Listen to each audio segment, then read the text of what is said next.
Welcome, Internet, to the Play Some Video Games podcast. It's your boy, Dad Ninja Dev, joined as always by playing Nintendo Reese, because that's what he's doing. We're just going to sunset that eat the hype stuff for a minute, because you really just be playing Nintendo, man. I bought another handheld. What are you talking And about? what are you doing going to all play? kinds of stuff. You're going to play N64 games on there, watch. No, I never emulate N64 games. I really don't. I hate playing those on like handhelds and tablet, even like Switch. Even like the Switch is probably the best, and even then, it's only with the N64 controller while I play it on Switch. Makes sense. I prefer the real deal, the real experience. Yeah, the original, the OG, yeah. often imitated, never duplicated. Facts. Facts. But yeah, no, I mean, I'm playing other stuff. Playing a lot of I'm playing Lego Lord of the Rings. I'm playing Battle for Middle Earth. You can't play those on the Switch. That's not playing Nintendo. They're not on the Switch? Mm-mm. The Lego games would be everywhere.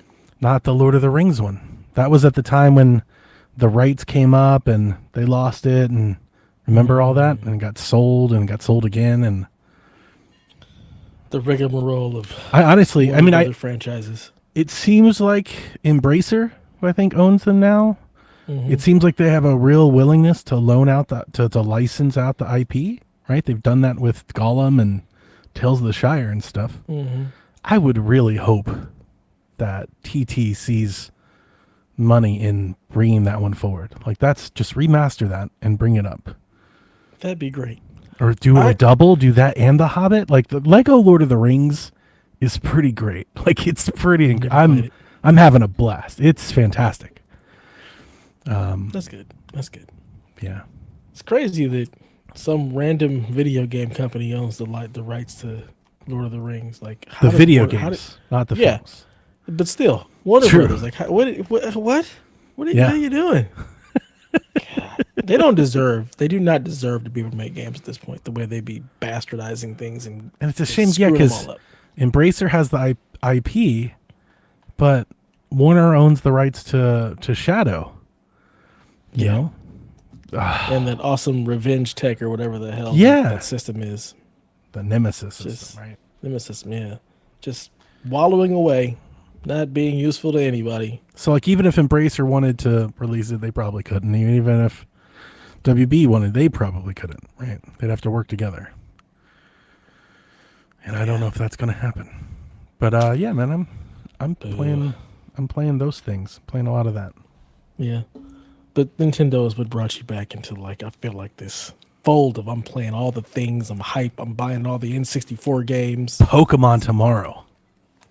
Which one is that? Z to A? That's what it's called? ZA. Nobody calling it Z to A? damn yes. But it's Pokemon Legends ZA. Nobody's saying that, Dev. Come on, man. Look, I don't care. You're better than this. No, I'm not. I'm absolutely not, especially when it comes to Pokemon. What are they calling it? I'm going to call it whatever the opposite is. Whatever you don't want me to say, that's absolutely what I'm going to call it. Funny enough, my son he was looking for Shining. No, he has Shining Force. He was looking for Diamond, whatever that one is. But he wanted a physical one, and we couldn't find it. So instead, he ended up getting Pokemon Violet. And I was asking him, so like, how are you liking? He's like, oh my God, Dad, it's so much better the way it plays, the way you capture monsters. Like, he's like, man, the way it looks, he's like super. The innocence of a child. He's just like, it's funny to watch him play games and kind of see how his mind works around stuff. Because he was, even at first, like, he was really like, I don't know if I want to play Pokemon. He was like, I like the shows and what they do, but like the game, I was a little not really wanting to play it, and then he got into it and has really been digging it. He was even playing Pokemon Snap. I'm like, how did you even find that? Like, he was like, NSO, he bought man. Violet the day he That's bought the Violet. best Pokemon game. Snap. That's the best Pokemon game that you've mentioned. Scarlet and Violet and Shiny, theirs are like the worst. Like, these suck. That was his first one. These are awful. I don't know. I don't dabble with the Pokemon. I've never played a Pokemon. You should get I mean, I know you already got Scarlet or Violet or whatever. Those are. I did. I got nothing.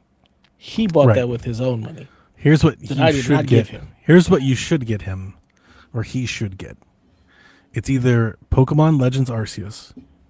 That's like the new style Pokemon game. Or Let's Go Pikachu. which is a reimagining of the original Pokemon game. So that one That was one's on real his fun. list. That was one was on his list, but he ended up wanting the Shining Pearl instead. So he got that one. But it's on his list of games to get to eventually. Yeah. So for Christmas, he'll probably get one of them. I'll get him one of these games to feel his Pokemon edition. He's also really digging the Digimon games, so he's been playing those on PlayStation. And I also Donut County was a game that he really wanted, so I got him that because it was $4. So he's itching to play that, and my daughter is really excited that we have Hogwarts Legacy now as well. Thank you, PlayStation Plus. You are fueling all of my children's purchases in video games because I ain't buying them nothing. It's great. So they're enjoying that. I, however, playing Ghost of Yote. Yeah. It just keeps getting better. I love it. I mean, I think I'm 35 hours in. I've only killed 2 bosses. Still don't even have all the weapons. Like, none, I don't have all the ranged weapons. I don't have all the thrown. I don't have all of anything. I am just running around this world, making things happen, watching everything unfold. Like, you don't even need the map. Map for what? Just run around. It's great. And I love the fact that there's actually a lot of chatter in the PlayStation experience room. Like, we're just constantly talking about Yote. We haven't had a game like that in there in a long No, that's time. been the issue at PlayStation. You're right. It's been a while. Like, it's not something we've all been playing, because I can't even think of any other game where we've had multiple people. Like, even like when Horizon was out, like, we were playing it, but nobody was talking about it. Maybe Astro. Just you wasn't there. Yeah, but we were there. There was a lot of us there. Yeah, that doesn't count. It does. That doesn't count at all. We've had a few moments like that. I don't know if the Horizon Forbidden West was that. That felt like it split. Like half of the PlayStation crew were playing it, and the other half weren't. Yeah, I don't think people were really talking about it. I'm not really talking about it. It was just like, this is a game we're playing, but there wasn't the level of chatter that I've seen surrounding Yote. I haven't seen that from any other game, really. I mean, Astro, not sure, and I think it's also spurred because I just keep posting screenshots and stuff, so that doesn't help. This is my crazy, and I'm just gonna post it on all of you guys and pull you in because this game is fucking awesome. So that's a part of why I bought a handheld. One, it was super cheap. I got a really great deal on it. That's always nice. But 2, and the reason that I was not the reason I was looking when I bought the tablet, and I've just kind of kept, looking around. Mm-hmm. And, but Jack wants to play Tsushima, and he said Ronin. He's asking to borrow my PC. He wanted to play on my PC, so he's down here. Yeah. Interesting. Because he doesn't have Yote. And I honestly considered getting a PS5 for him. I looked around. I would only buy the anniversary edition. Good luck. I found them. They're more expensive than I wanted to pay, but they're attainable. Especially you think of like PC handhelds or mini PCs. It's about the same. And I found a couple, but I just couldn't bring myself to do it. So I kind of kept an eye out on the handhelds. Like in particular, I really liked. I've talked about it, I think, off and on. Definitely in our portable channel. I really like the Lenovo Legion Go, the redesign. Not that chonker with the Joy-Con sticks on the side, but the unibody, like the new case that they came out with, and they have a Steam Deck version. It's official, fully supported Steam OS. So it's a Steam Deck, but like with I will say a better screen. I know the OLED fans would never hear that, but it has the high refresh 8-inch, like a big screen with the high, the variable refresh rate, all these things that I really like. So it's like a Steam Deck with an Ally screen on it, but it's even bigger screen. When it came out, the performance was kind of scoffed at, especially because of the price. It was like $600, $700, expensive. And then like a month later, they got patches, performance ironed out. It's basically like I've seen benchmarks. They're basically like the same. You pull up a Steam Deck and put it right next to it, same profile, same power, and it's like 1 frame difference. So it's basically the same as the Steam Deck. Because it came out of the gate like expensive and like immediately replaced with like the Lenovo 2 and the Xbox Ally and everything, I've kind of kept an eye on it because I've seen used prices like dip. Like I've seen it dip into like the 500s and then quickly it started dipping. Like Best Buy had one at like $480 like 2 weeks ago, and I was like, maybe it's just a little more than I want to pay for a Steam Deck. Just because it's like I'm gonna use it, right? But I'm not gonna use it as much. Right. Like I'm kind of getting it for Jack, and then if I want to play something, he can play it, or I mean I can play it. And I didn't want to spend that much for something like that. You know how I am. I sit there and look at $500 sitting there not being used. I'm gonna get rid of it. You're gonna find a way. But if I get it cheap, now it's like now you got two things. Now it's like wins above replacement. Like I can't get rid of it unless I can get something better at the same price. Right? The value kind of keeps it around. Man, I found a pawn shop that had one for $400, and it's been in there for a month. And I messaged him, and I was like, "Take $350," and he absolutely Loch Ness Monster. He absolutely took it. Wow, I'll be here tomorrow. It's and here's it's not the better part. It's the Windows model that comes with 32 gigabytes of RAM and a terabyte SSD. So it's the more expensive model. I think this was like $799 MSRP, but it has Windows on it. So when I get it, I have to flash it. Yeah, like so. Okay. But he hears the calls of the ninja. Your vibes and your echoes, they call to him. That's my son. Like he wants to play Yote. As he's just like, he was talking about it like, yeah, when it comes out on PC, I'll play it on your PC. I was like, my PC? I don't know about all that. What do you think this is? That's like the key word, my PC. I kind of sound, whoa. So this, because like I really love what the Steam Deck offers. I just never really liked it. Right. You know, like I don't like the giant touch pads and the D-pad like on the side of the controller. Like I've never liked it like that. And it's ugly. It's comfortable to hold, but it's ugly.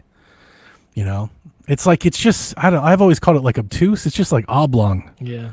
It's just like odd. The Game Gear. It's just not. It is like the Game Gear. Like it is that. Yeah. So like the Lenovo, I look at it as like, I get the screen that I want, I get the case that I want, but I still get the Steam Deck. You know, that's kind of like, that was always kind of like the interest with like a PC box, you know, like a Steam box. That would be sweet. I want to just take your Steam experience everywhere. Yeah. But I mean, I've been playing on the couch. That's how I'm playing Lord of the Rings. I saw you figured it out. It's been working out. You're good there. I've long said, why don't you just connect it to the thing? And you finally found a way. Yeah, because you were like, move it over there. I can't move it over there. You could. There's nowhere for to put it. I can't even put a PS5 over there. My PC's 5 times a PS5. You just find a way, okay? Now, since we put the PC on the floor, I had to get an extension, a USB extension, so I can get that sensor out, like a way out here. So that was no big deal.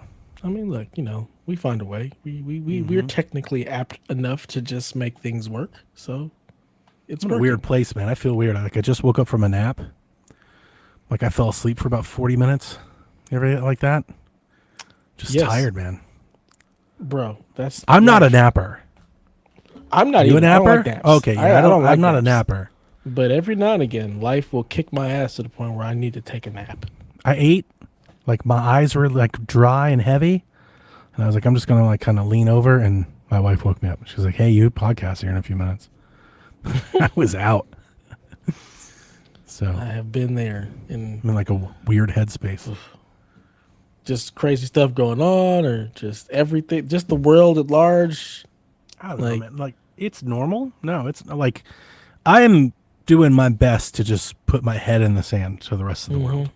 Like I just don't have that energy at the moment. Yeah. Like I can't. I'm good. Everything's normal. I think the work stress is like going up, but it's like normal stress. It's not like nothing bad happened.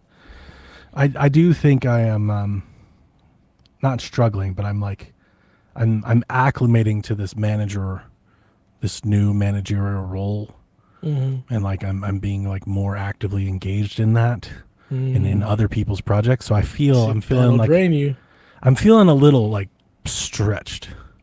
Like I don't have enough time for the things I need to get done. You know, I'm just like I just don't have enough for everything at the moment.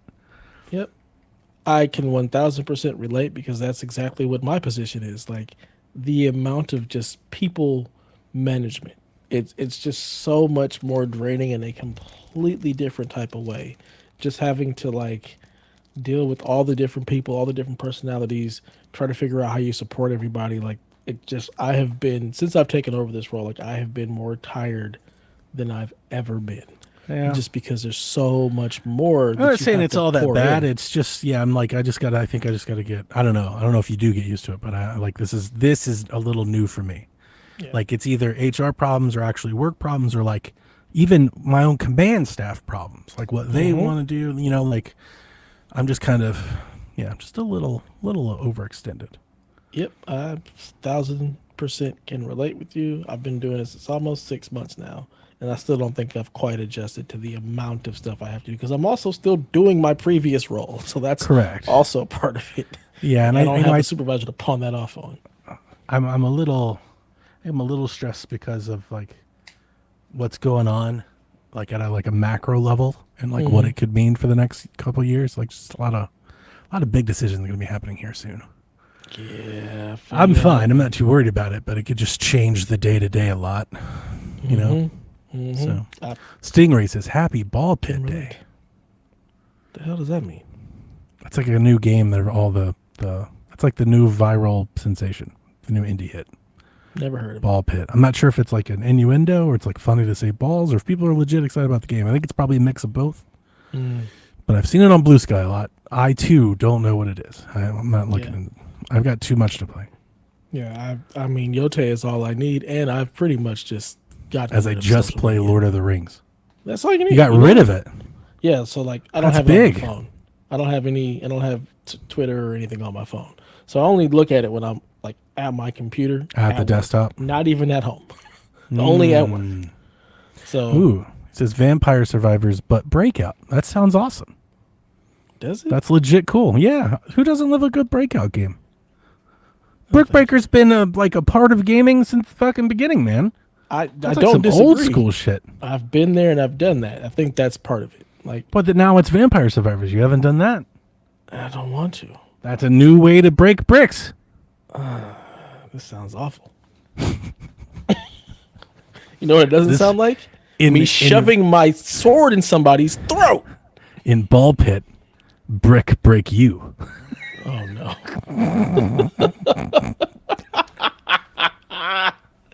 No. Well, this sounds like Delvin's game. I'm sure he'll be playing it. You always told me that you never see anything bad on social media because your algorithm is so great. Yeah. So then why'd you get rid of it? Because it was just taking up too much time, and the Charlie Kirk thing is literally what completely pushed it over. Because all the people who were normally talking about games and stuff, it reverted into that. And this is still on Twitter? Yeah, this is Twitter. That's the only one I actually use. I don't know. Yeah, I haven't been on Twitter in some time. So that is what literally drove me. I'm like, I cannot deal with the fact that this dude to me is a terrible human being. I don't care. Cancel me. The amount of divisiveness that he spewed and the way people were like comparing him to like MLK and all of that, and people for just not wanting to like praise him, people losing jobs and stuff. I was just like, I can't deal with this anymore. It's dire enough. I gotta go. I gotta just uninstall it. So I haven't deleted my account. I just uninstalled it. Didn't know any of that happened. I don't know anything about any of that. Dev, yeah, sorry. Yeah, it's. I don't know. I said it when he got shot. I honestly don't know anything about him. My wife and daughter made me aware of him. My daughter said something like somebody was debating her in class, and she compared it to Charlie Kirk. That was like 6 months ago. The first time I found out about him. Yeah. I didn't even know anything about him. Like my knowledge of him is basically South Park, and then after he got shot, like the news cover, like what I saw in the news about him. I was stunned at the apparent popularity of this person. Yeah. Like I thought this was like some fringe, like, but no, there's like millions, like billboards ago, like ever. I was like, holy crap! Like he had an audience for sure. Which makes absolutely no sense to me in any way, shape, or form. Yeah, but doesn't it? No, it still doesn't. It, like Kamala Harris said. I mean, but doesn't it? Like crazy. You've seen this history. You've been here. I've been here. Doesn't it? Doesn't it? It's like when you see the vote and you see what happened. Like, doesn't it? Doesn't it make sense, Dev? It does. Yeah, and all the maths, my friend. Like the math is mathing. All I can say is thanks, Obama, because the crazy part is him getting elected is what sent us down this road. When it shouldn't have. It should have been the reverse. Like, this is great, but no. We realize for every Batman how racist a country this place is. For every Batman, there's a Joker. Yeah. But and we're just letting the inmates run the asylum. I do think it's, again, not for or against him, but I do think it's wild that a person was actually like just murdered on videotape. Like that just happened. Mm-hmm. Like that sounds like some shit like your grandpa's talked about, Yeah. Like some stuff like nobody's like, I know people get shot for sure, but not like on the news, like that felt, it feels like man, the 1960s. It feels like the temperature and it just adds to the temperature you're already feeling. I think there was a part of this that was like, everybody's going to talk, but like, like we'll get through it. And now you see in like ICE and people fighting in the streets, somebody getting murdered on TV. You're like, no, this feels a bit more real. Yeah, I know that. The crazy feeling. part, much like the attempted assassination, like we've never learned anything about the shooter. I haven't heard anything about this shooter since the very beginning. Like it's just been kind of swept under the rug. Yeah, and apparently he wrote things on the bullets. It's wild. It's all insane. I never knew that bullets were so easy to engrave. Correct. Everyone around just can like engrave I don't think I can engrave a bullet. That sounds hard. Yeah. And there were some bullets that weren't engraved. They were written on with ballpoint pen. That doesn't happen either. So I was going to say, somebody's making some stuff up. I was just about to say, I think you could give me a fine tip marker and I'd have a hard time legibly writing on a bullet. Right. Wow. We live in a crazy play some politics. Yeah. It is what it is. But yeah, that is what led to me being like, I can't deal with this shit. Yeetus deletus. I have got to go. So yeah. It's not on my phone. I use it at work when I'm looking for some video game, quick stuff. Boom. We're in, we're out, we're on with our lives. Sure. Yeah, I've done all that. I've moved all that to Reddit these days. I like Reddit. Reddit still has like the comments, so it can still be like dark and vile, but everything is topical at like you have to dive into that. Yeah. Right? Everything else is topical. So like I like it's almost like reading an RSS feed or like an old blog to me. I never did any of that. So okay. Well, I do miss like blog feed. Like I had RSS feeds. I basically had like my own game news website where I had like my favorite like 5 websites and podcasts like feeding a page for me. But that was like back in the day of free internet. Yeah, internet today sucks. Any of that stuff. Internet everything's monetized. I tried to download like a vector the other day and like Chrome was like, can't use this. It's just my computer. Like, right. I will take a screenshot of this if I have to. What do you mean I can't use? Download the fucking picture. I feel like internet blows. We need indie internet. Yeah. We need new internet. Like new Coke. Yeah, somebody needs to make the new internet. This one's been compromised. Al Gore, your time is now. Give us the new thing. You ever seen like Valve, right? Like just Steam.net. And it's like a new browser with all new rules and everything. Yeah. And we're not trying to make money off of traffic. Who gives a shit? We need to go back to that free use internet. I miss it. Yeah. The golden times. Mm-hmm. I've been saying this for a while now. I remember I talking about Sean. I know that social media is a big part of this, but like I've been telling my wife. My wife's just like, you're starting to sound like damn conspiracy folks, Joe Rogan. But like, the internet feels small to me. Now I say that as like I do the news, right? Mm-hmm. So let's say I come across something. I do this weekly. I come across something. I want to know more, so I search. I'm trying to find something, right? Mm-hmm. The front 5 pages are all like relinks and double, like like it's so hard to, and like it's just, and I'm not trying to say there's something afoot. I'm not leading to any sort of conclusion with this. It's just an observation. How the internet like is trafficked and linked together has changed a lot since we grew up with the internet. Like I remember I would search a term and have 50 endless destinations, like 50,000 endless destinations to read about that from 50,000 different sources. Now it feels like the internet's like 60 sources. And the endless part is social media. The endless part is Twitter and Facebook and Reddit. Like that's the endless part. User generated content. But there's not like user generated blogs and diary. And I know there is. I'm speaking. I hope people get it. I'm speaking macro. I know that like, WordPress and stuff exists, but how it's connected and curated and represented to you, how it's discovered, that stuff it never comes up. Like you really have to try hard. I've wanted to find like a popular article, like on like it's hard as hell to find something from even like 4 years ago, like a news story. It's hard as hell to do that.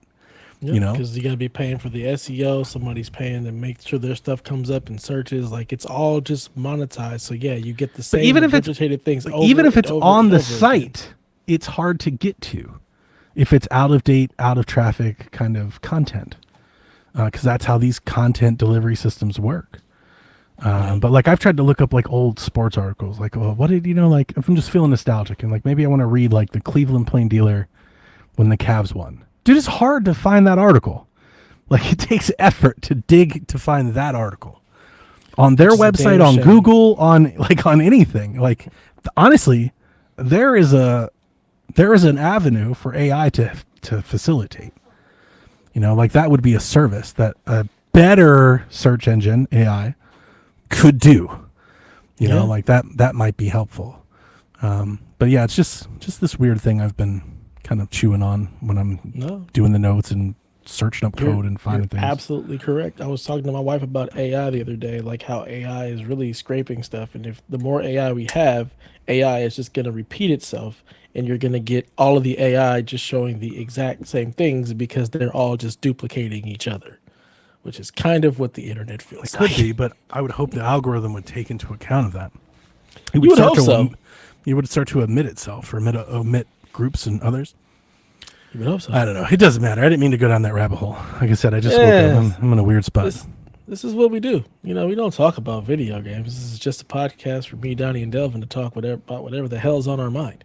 And I'll just get to hear the end of it and think you're going to hear some video game talk. But I'm playing Crow Country. What the hell is that?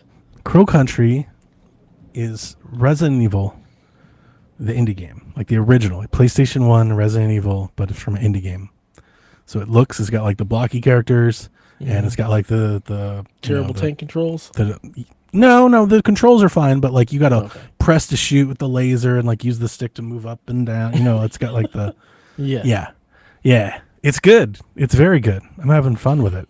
It's a little zany, like it's a little out there. I'm not sure I'm quite following it, but it does the Resident Evil thing. Like go get the password to talk to the crow, to get the key, to get the door, to get the gem. Yeah, like it is what it is. But I'm having fun with it. It looks great. It looks wonderful. It's got that old PlayStation look. I love it. See, you said that looks wonderful, and for me, that's like the ugliest thing ever. Like I hate PS1. Yeah, but there's a charm to it, though. There's no charm to PS1 games. Them shits was just ugly. Some of them were great. I can't do it. Maybe PS2. It might be a little bit better than PS1. Somewhere in between. I can't go back to PS1. Those games I do not replay. PS2, I can stomach through it, but PS1 games like they're just PS2 was incredible. Yeah, PS2 I'm all about. PS1 I'm not going back to that. Can't do it. Them shits was ugly. Good CD player though.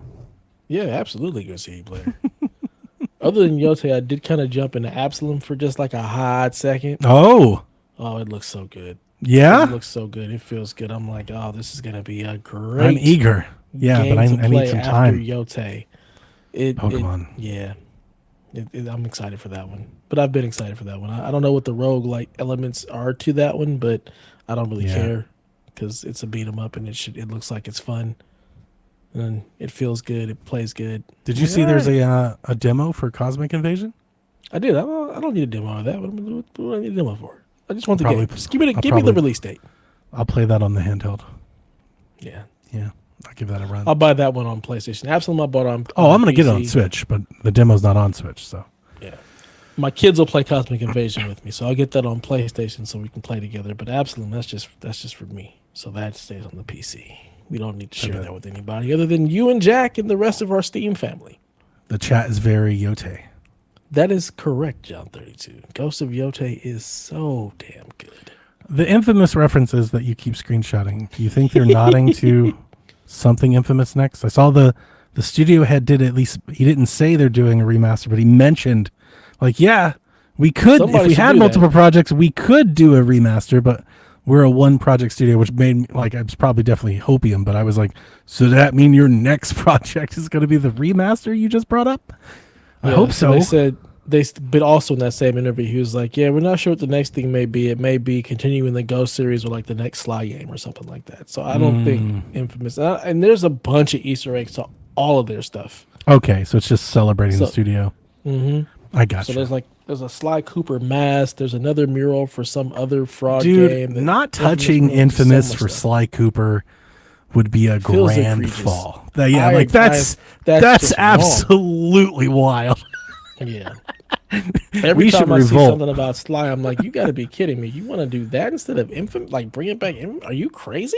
Yeah. Is that's this your game? This is what you want? So my favorite, not my favorite, this TikToker I follow. She just looks into the camera and she says something dumb like, "The next time your husband says you look good today, I think you should start a fight." And she just comes up with like all these crazy funny things about how you should start a fight with your husband. It's very funny. I feel like that would be their moment. Like if they do Oh, Sly Cooper instead of Infamous, I think you should start a fight, guys. Yeah. Somebody show up to the Seriously. studio doors, start throwing some shit. Like you need to make your voice heard at that point. That's crazy. That's nasty work. It is. Sly It's the Cooper nastiest of collection. work. Sly? There's so many. Aren't there like 8 Sly Cooper collections? I have no idea. There shouldn't be any. We need more Infamous collections. That's what we need. Yeah, we just need Sly. an Infamous collection. You don't have to make a new one. Just remaster the ones you've made and sell them to us again. We will give you money. We will buy them. The 14% of us will purchase. I have much gold. Yeah, Sly Cooper collection. How many of them are there? It was on PS3. I think it was on Vita too. I'm almost I positive. will say it was on Vita for sure. I remember the Vita version. That is absolutely. Sly Cooper collection. Still $38. Says you Yes. can. It's compatible with PlayStation Move, Dev. Oh my God! Let me break Oh, those shit. up. Well, I'm sure put it on Delvin has a Switch. set. Put it There on you go. Put it on Switch. Switch. That's the move right there. That is the move.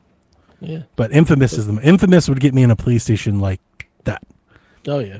There Like would be no more the second moment guessing. it's on the moment the trailer appeared, I probably would have bought one by the end of the trailer.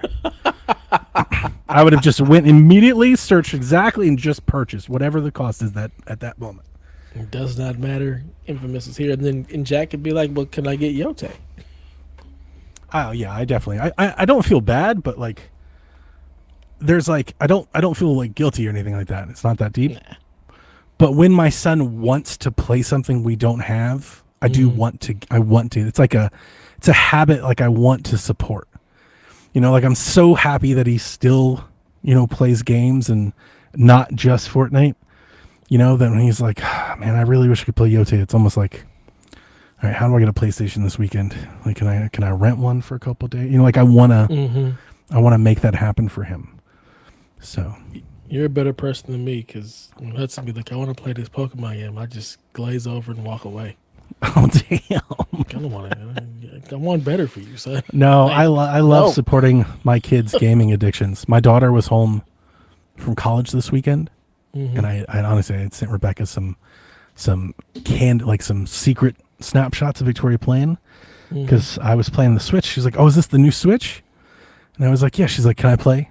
And I was playing Splatoon, and she told me, she's like, "Oh, I have also been playing Splatoon at college."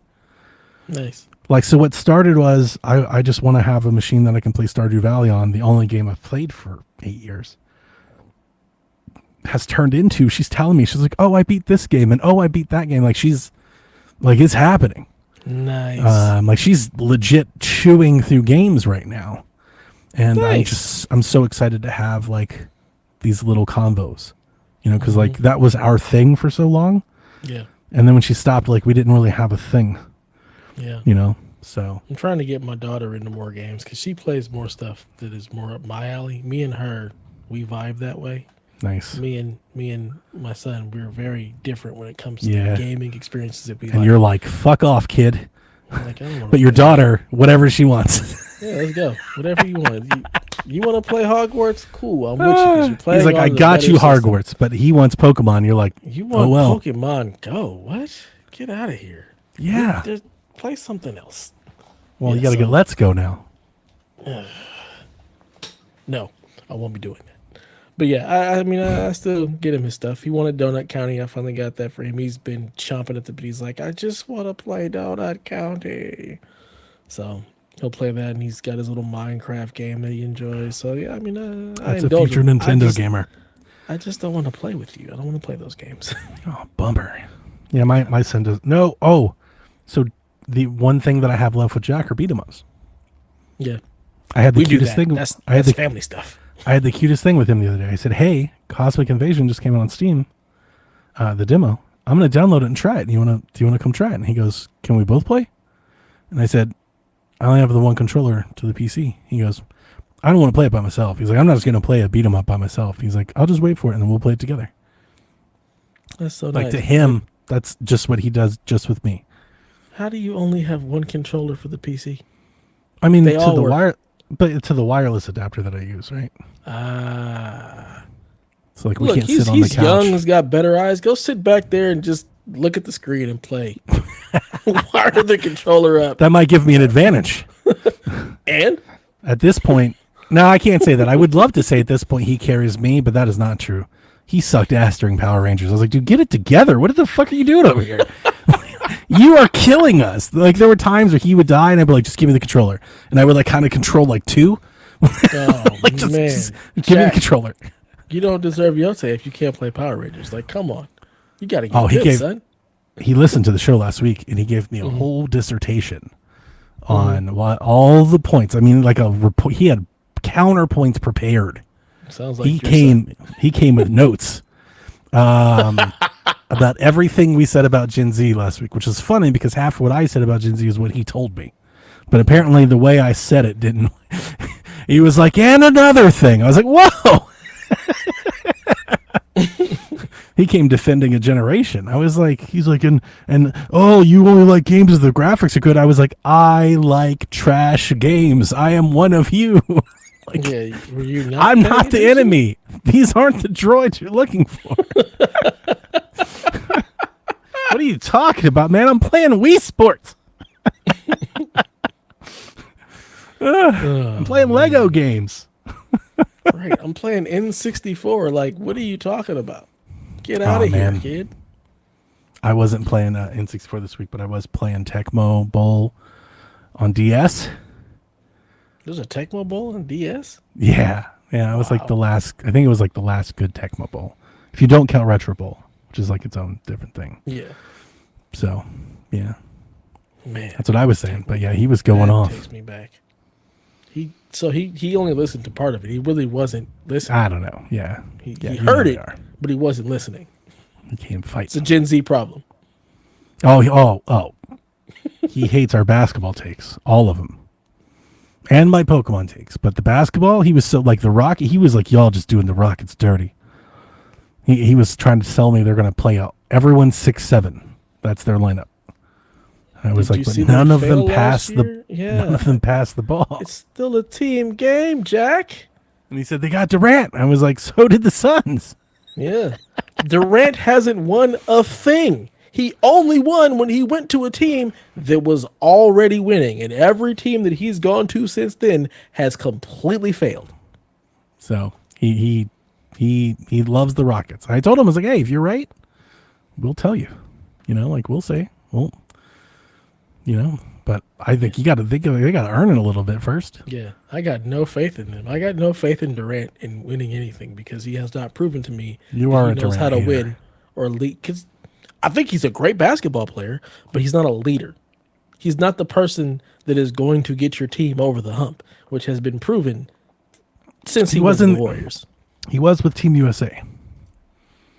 Yeah, so that's crazy. Yeah, Like we so needed was, him. Like he was. We don't win. We don't win without him. You know who's also great in international ball? The dude with the German dude with the colorful hair. What the hell is his name? I was about to say Detlef Shrimp, but that's not it. Oh my Detlef God. Shrimp. It's something with Dennis Schroeder. I knew He's it was. I also was just waiting for you to find it. an amazing player in international ball, but he don't win in the NBA. I met him at the Super Bowl. Oh, that's nice. You remember that? No. It was him and Millsap. I told you that. I had to tell you that. You story, probably no? did, but I have slept like 3,000 times since then. At the Super Bowl in Houston, I was in the VIP level, and it's like to my surprise, it's just open. There are no like suites or there's just a giant open space, and there are celebrities, and so like the people that I noticed there is I saw Shaq, and he had a giant posse, so I didn't dare approach him. There was like 50 people around that man, and he's huge, by the way. Dwight was there, but he went to his seat, so Outcast was there. But on a couch, not too far from where my group and I were, was Paul Millsap, Dennis Schroeder, and I think one of the bench guys for the Hawks at the time. And like they had like a couple friends, but they were on this giant couch that like had plenty of room for other people to sit on. Right. And I remember I looked at my boss. I was like, "I'm gonna go sit down with the Hawks." He was like, "What?" He was like, "You can't do that." And I was like, "No, it'll be fine." And I think, I don't think, in hindsight, like after I got back, he's like, "You can't. You're white. You can't just go sit down." And I never thought of that. I remember because that never entered my mind. Right. It's like, oh, I guess, yeah, maybe somebody could have. It's like that part I didn't think about. I was thinking about like, how do I break the ice? How do I say something? Like, how do I kind of fit in? Like quickly. But yeah, I went and sat down with them, and they had a basketball game on, and they were watching it, and the Super Bowl was going on. It was just after halftime. So like people hadn't really got back into the game yet. Right. And Millsap was like, he slouches, like he lays down in a couch. You know what I'm saying? Like a little like a kid All the way does. down, like, yeah. Yeah. So I just came and sat down like right between them. And I was like, "What's up, guys?" I was like, I'm Donnie. I'm from Atlanta." I was like, I know you are." I was like, "I'm a huge basketball fan." And like Schroeder didn't talk to me. Like he gave me the side eye. But Millsap was totally cool. Like he was like, "That's what's up." He's like, you from Atlanta?" I was like, "Nah." He was like, "Where are you from?" I was like, "Nah." Like I don't want to tell you. And he was like, he looks at me, he goes, "What is it?" He's like, "You Boston?" I was like, "No." He's like, "LeBron?" I was like, "I'm a Cavs fan." He was like, "Man, fuck." Like, and I forget who was playing. I think it was the Pacers and something. Anyway, we kind of talked about the Pacers and stuff, and just a little bit about basketball. And I was like, "I do come see you guys." And he asked me about like how I was there, and I was like, "Oh, I'm from Atlanta. We're preparing." He's like, "That's awesome." We spoke for maybe 15, 20 minutes. And then the game started, and I like even before like I got up, I was like, "Hey man, it was just nice to meet you. Thanks." And like we bumped fists, and Schroeder gave me like the sup, and I just went back. And my boss was like, "What the fuck are you doing?" He had a picture of me. He took a picture of me. It was like fuzzy, but I'm like across the room. But yeah, That's dope. Schroeder didn't it was say a funny. word. He did it. Not a damn word. He's And not I've thought American, about that's that why. every Olympic and FIBA game since. because he's like Dan Magic Johnson of international ball. It's crazy. It's like when you come to the league and don't do a thing. He's an MVP over there. Yeah, crazy. Like Durant, Durant is international man. Yeah, but he plays hard for his city. yeah, I don't know, man.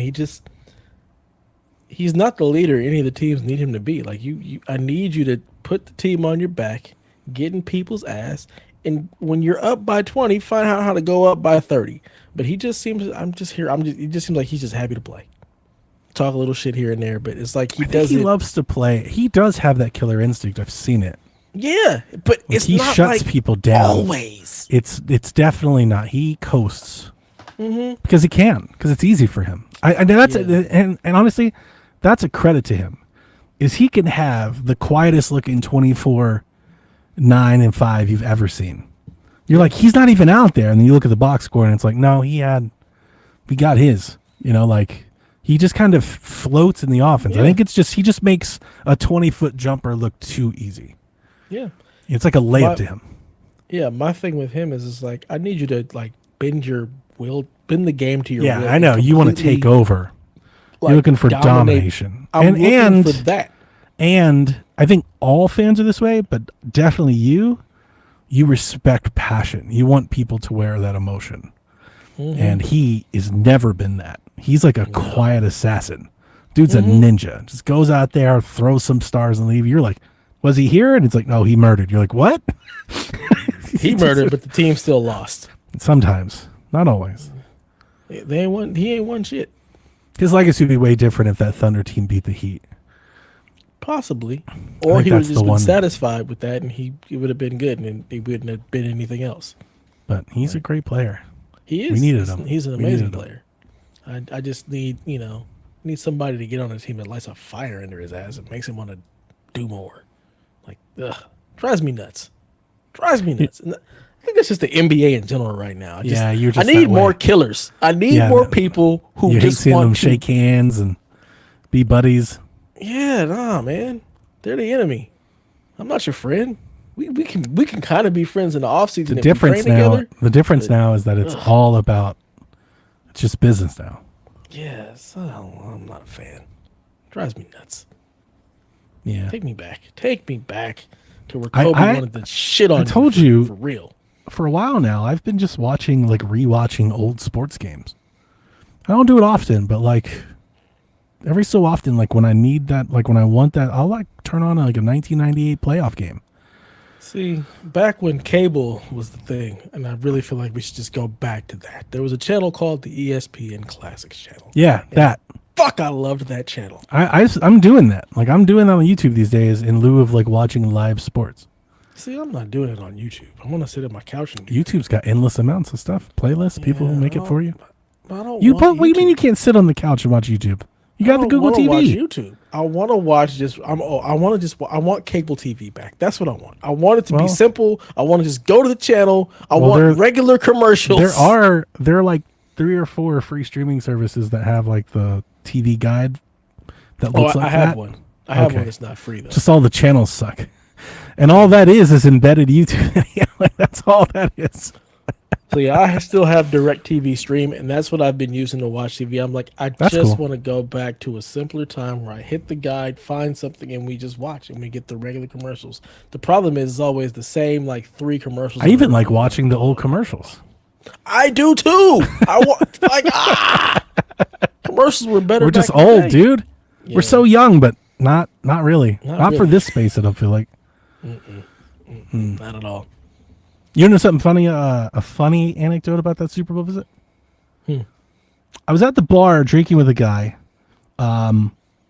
This is a white dude, slick back hair, and he's a cool guy. He had a lady with him. He asked me something. I don't know how we struck it, but he started talking to me because I just thought this was some millionaire. Never heard of him before. He's talking to me about cars. He was like, yeah, I mean, like Lamborghini, and oh man, you got to try this McLaren. I was like, oh man, I've never messed with it. And I distinctly remember I was like, that's not really my gig. I was like, I like old cars, like Bel Airs, Roadrunners, Camaros, shit like that, Chevelles. And he was like, oh, you got a supercar and the Porsche. And we spoke for, I don't know, 5 minutes while we got drinks. I was at the bartender. And I went back to my boss and I was telling him about this guy, and he looked at him. it wasn't. It was years later when I turn on Drive to Survive with Netflix and start getting into Formula One for the first time. That was the fucking McLaren team principal, Zach Brown. He was there. I don't even know what that means. He showed up on the TV. He runs the Formula One team. So I'm at the Super Bowl in Houston. Yeah, I'm in Houston years before I get into Formula One, right? Mm-hmm. Not even think about Formula One. Only years later, turn on the damn television. I'm watching the show that I'm all into, and he pops up an interview. I'm like, I know that guy. That's exactly like, I know that. You know, my wife was like, what? I was like, I talked to him. That's a funny little story from there. It blew my mind. Nice. I hate him. He's a douche. Wow. Sounds about right. Now that I get to know him on the show, I'm like, oh, I hate McLaren. What a douchebag. There's teams in Formula One. He's nice. He's very cocky, and he should be. He's fucking head of McLaren. You know, like I'd be cocky shit too. I probably. Yeah. You know. Yeah. Of course. That's pretty funny. Cool. All right, well, Donnie, we spent enough time bullshitting about nonsense. Spinning yarns. Let's give the people what they want, and let's get video into games? video game news. This week's podcast is titled Next Gen, because the next gen console watch has begun. We have two quote-unquote credible sources over the weekend with reports that got bandied around the internet. And the first one being from Kepler L2, and the second one being from the Moore's Law is Dead channel. Both of them suggesting that both next-gen consoles are due to launch in 2027. Moore's Law is Dead has a whole video breakdown of the new Xbox APU. I think it's titled Magnus, which he claims is one of the largest ever used in a gaming console, perhaps almost 50% bigger than what the PS6 is targeting. I read both articles, both Reddit threads, both stories on Eurogamer and VGC, and my too long didn't read from all of that instead of me trying to tell you about the flops and the nanometers, is that the next Xbox is allegedly, reportedly, going to straddle the lines between console and PC, like what we've seen with the Ally. It will be stronger than the PS6 to some degree. One person said, based on the very loose information we have, they'd guess to maybe 30% more capable than the PlayStation 6. However, because it is that die and that size and this PC and this market, it's expected to also be quite more expensive than the PlayStation 6, the builds that are happening right now. And I just put in a footnote because I did see it mentioned again. There's also rumors of PlayStation having some sort of companion or option portable for the PlayStation 6. And apparently it's not a portal. It's an actual portable. But so that could factor in here somewhere as well. It could be the console and the portable. But yeah, this kind of, I mean, this report, if true, blows up what I was thinking Xbox was doing. I did not expect the next console to do what the Ally is doing. I think a lot of people would say, oh, well, of course, this is what they're doing. I thought that the next console would be like an Xbox. It would be a real console that's like locked console. And I was thinking that might be like their Series S, like their cheap entry. Right. And then they would have a branded PC that's like an expensive one. That's kind of where my head was. And then what I thought they would do is if the PC one sold better, which I think it would, they would probably use that to then start to break away. But I thought we'd still get one more console. I mean, this report is no. Like, if it's the full screen experience Xbox that we just saw today released on the Ally, and we'll talk about that here in a minute. If it's that, it's a box that plugs into your TV and it's that, I don't think that will be very successful. I think the appeal to that is a very small market. The market that wants the power of a PC but branded as a console and doesn't want to build it themselves. But if you're looking for a console, this isn't going to appeal to you because it's not a console. As we've seen with the Ally, it's not a console. It's a PC. You're still got to use Windows and everything. But I mean, we talked about this last week in the Discord. You and I, we went around all morning about this. We sure did. If they're going with that, if the Xbox full experience is the next console, if that is the console, then they're giving up. Like to me, I see that that's them leaving the console market, and because what that means is they're cutting you off from the Xbox games that aren't play anywhere. They're just saying you can stream them, but you can't play them over here. And if that's their solution, that's cutting off a lot of customers. At least giving them something to think about. I didn't think Xbox was going to do that. I thought they would continue it one more, and then maybe they would go full streaming or something. I don't know. This is, to me, just conceding the console market completely. Like that's But hang what on. this is. So, like, if they do this, if the Ally is a box and that's your next console, what does that mean for GTA 6? GTA 6 isn't coming to PC. What does that mean for the next NCAA football? That's not on PC. It's a really good question. Like, Either that doesn't. they decide to make PC ports sooner, or they're like, you know what, the install base is PlayStation, and Do you that's where think- you get it. Do you think somebody would release a game on PC but only on the Xbox store? No, that sounds Like stupid. GTA? Like That GTA sounds- is like, yeah, I don't know how that, That's dumb.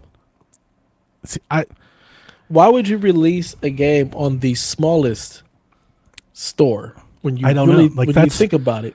that's kind of why I was thinking that we would get, No sense. I was thinking we would get one more console. And I thought the Series S was like a good, like a cheaper alternative that's better than the one we have now. Mm-hmm. Like you would offer that to keep the people that are here going. And then you start to build onto that PC thing you're doing. It's like you buy some time. Yeah, but I mean, this would be GTA 7 because GTA 6 is coming to the current Xbox, right? Yeah, I mean, I get like, oh no, are we gonna have one of those? If you want to play GTA 6, we have a console for you. I mean, Are we about to matric it? that's really what it is until Oh, God, Rockstar decides to make a PC port. How the mighty have fallen. This is bad. This is real bad. Like, this is real bad. I mean, it is. It sucks, but then it's like, okay, so if this is where part of the industry is going, do these third parties who typically don't make PC ports or take a long time to make a PC port, do they start to pivot to try to do that sooner? I think we're Or- seeing that. I think that pivot has been happening. We're seeing a lot more day one support and preferred platform support on Steam today than we were a few years ago. That's happening Not a lot with, more. like- Not Not with Rockstar, but Rockstar is Oh, a whole yeah. different thing. right? But a lot so of that's like what I'm saying. Capcom and like a lot of folks are really like we saw EA come back to Steam, Madden's on Steam. Yeah, Like because their stores suck. That's why. there was also today. I didn't put it in the news, but there was a report today that who makes the show? Sony San Diego. They were hiring for what looked to be a position for PC development, and I saw comments. People were like, "Oh my god, I can't believe the show's coming to PC." I learned today that the show wasn't on. I didn't know that. Yeah, I was like, the show's not on PC? Like, why is it on PC? They put this shit on Switch. It runs like ass. Why wouldn't you put it on PC? All of PlayStation's other games are on PC. That kind of blew my mind. I was like, what? yeah. But yeah, I think PC is, if not the main development platform, it's definitely number 2. Yeah, I just wonder how long it takes before you really see that. Okay, and then again, yeah, then to me that's like, then why ever make an Xbox game? It doesn't make any sense. And yeah, Madden is finally back on Steam. It's because their store sucks and nobody wants to use their store, but their games That's have been true. on PC. Yeah, I know. Which is weird. Why NCAA? It's got 2 versions and neither one of Yeah, I them know. ever came to PC. I'm like, why didn't you make a PC version of I this think they're thing? scared if people start customizing it. But people customize Madden I already. was gonna say, yeah, I've seen NCAA fan mods on Madden for years. yeah. I just never Let's wanted go to do ahead. it. Yeah, that's That seemed like a always lot of going work. to happen. God, the mods in GTA 4 are insane. So I can only imagine, or GTA 5. I can only imagine GTA what they'll 5. be like in GTA 6. So I don't know, man. This is sad to me. I On the agree. PlayStation side, I'd like to see a console that could fit in a cubby. That would go a long way for me, for one. Like, I don't care if theirs is not as strong as the Xbox. I think that's even wild to even talk about. Who matter? cares? The really Xbox is more stronger. The current Xbox is stronger than the current PlayStation, and it didn't matter. But how the play now, if the portable is true, I could see myself being very cozy with a portable for sure. I would buy a PlayStation portable just for that. PlayStation now it would have to be backwards compatible. If I could play Uncharted and Infamous Second Son on it, I'm all in. Mm-hmm. I'll do that. Streaming only. You know that's what they're gonna do. No, they're not. I think they're making a real handheld. Here's the question that I have for that. Like, because I think by the time this comes out, what it'll be like a very refined Ally, and that'll be very nice for like PS4 and PS5 games. And then you will have the streaming on top of it to bridge the gap. I would get that would be that's what I would make. They're only going to build in PS5 compatibility, and everything else will be streaming. Watch. Well, PS5 compatibility is all the PS4 stuff, right? They're gonna strip that out. It'll be like, nah, man, you need to sign up for PlayStation Premium Plus. That's a deal breaker. So you can stream all of your old PS4 games that you have. That would be a deal breaker. But yeah, I think PlayStation, just them alone, they have enough games that I would pick up portable for. I almost wanted to get a PlayStation Portal just so I could play Yote on the go. Dude, if I had a PlayStation, I'd have a Portal for sure. Yeah, I know you would, because you're a portable gamer. I'm not, and it was really because I was jonesing. I wanted to play it at work, and streaming at work on my laptop just didn't feel great. And this damn G Cloud does not play nicely with the remote play app anymore. Like it requires. It was always kind of jank. No, it worked fine for me until the update. The update that changed it, it makes. I remember I had to do like a workaround to make it work when I had it on launch day. Yeah, so this thing has just been sitting on my desk unused for quite some time, and yeah, I'm just gonna save my Yote playing for at my desk where it's great. I do want a new monitor though. Imagine. Let me spin you a yarn. Let me tell you a tale. Tell me your tales of woe. Imagine the year, instead of it being, I don't know what year it was, 2018, 2017, 2019, whatever it was. The year's 2025. Our dude, Phil Harrison from Stadia, oh my God, walks out on stage with an Android handheld that has Android Play Store, Android games, a premium Android Game Pass like an Apple Arcade, and then they launch Stadia or YouTube Gaming or whatever they wanted to call it, but it's based on a handheld. Like, that's the kit. You can buy a controller and play on your TV, but what they're pitching you is a handheld that can play native Android stuff. It's like Android Gaming, but this whole streaming platform behind it, and it's got like a like a high refresh screen and all that. Nothing? That didn't move you at all? Not even a little bit. Do you think that would have changed Stadia's outcomes at all? For Daniel? Yeah. That would have been...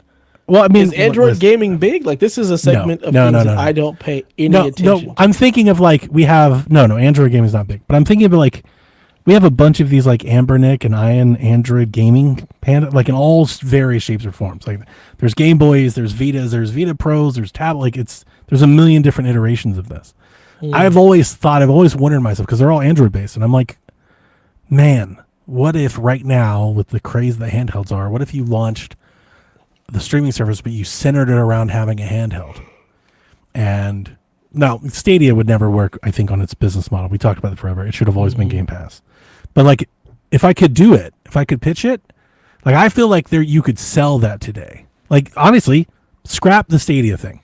What if NVIDIA came out with an NVIDIA, like a Razer, GeForce Now handheld that could do, like, it runs Android, it's GeForce Now, everything was made for it to be the best device you could do GeForce Now on, and you get people in the door. You sell I'm going to say cheap, quote unquote, right? You sell a cheap Android, gaming device, but you're getting subscriptions, right? You pay us X amount a month, you get these games, you stream it the best quality ever.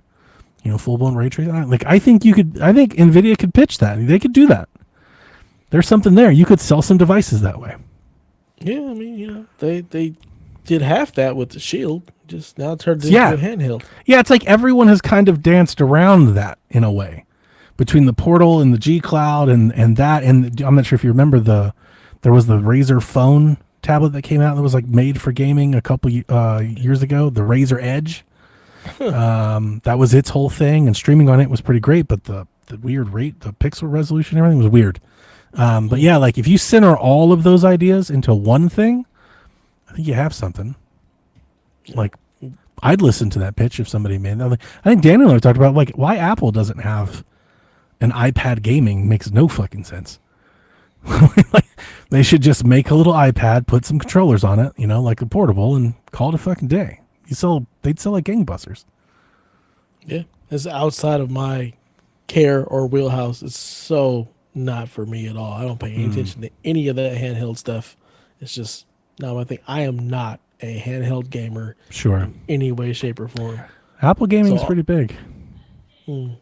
What's not big is this. Well, no, this Xbox will be big, but its customer base won't. Can you imagine?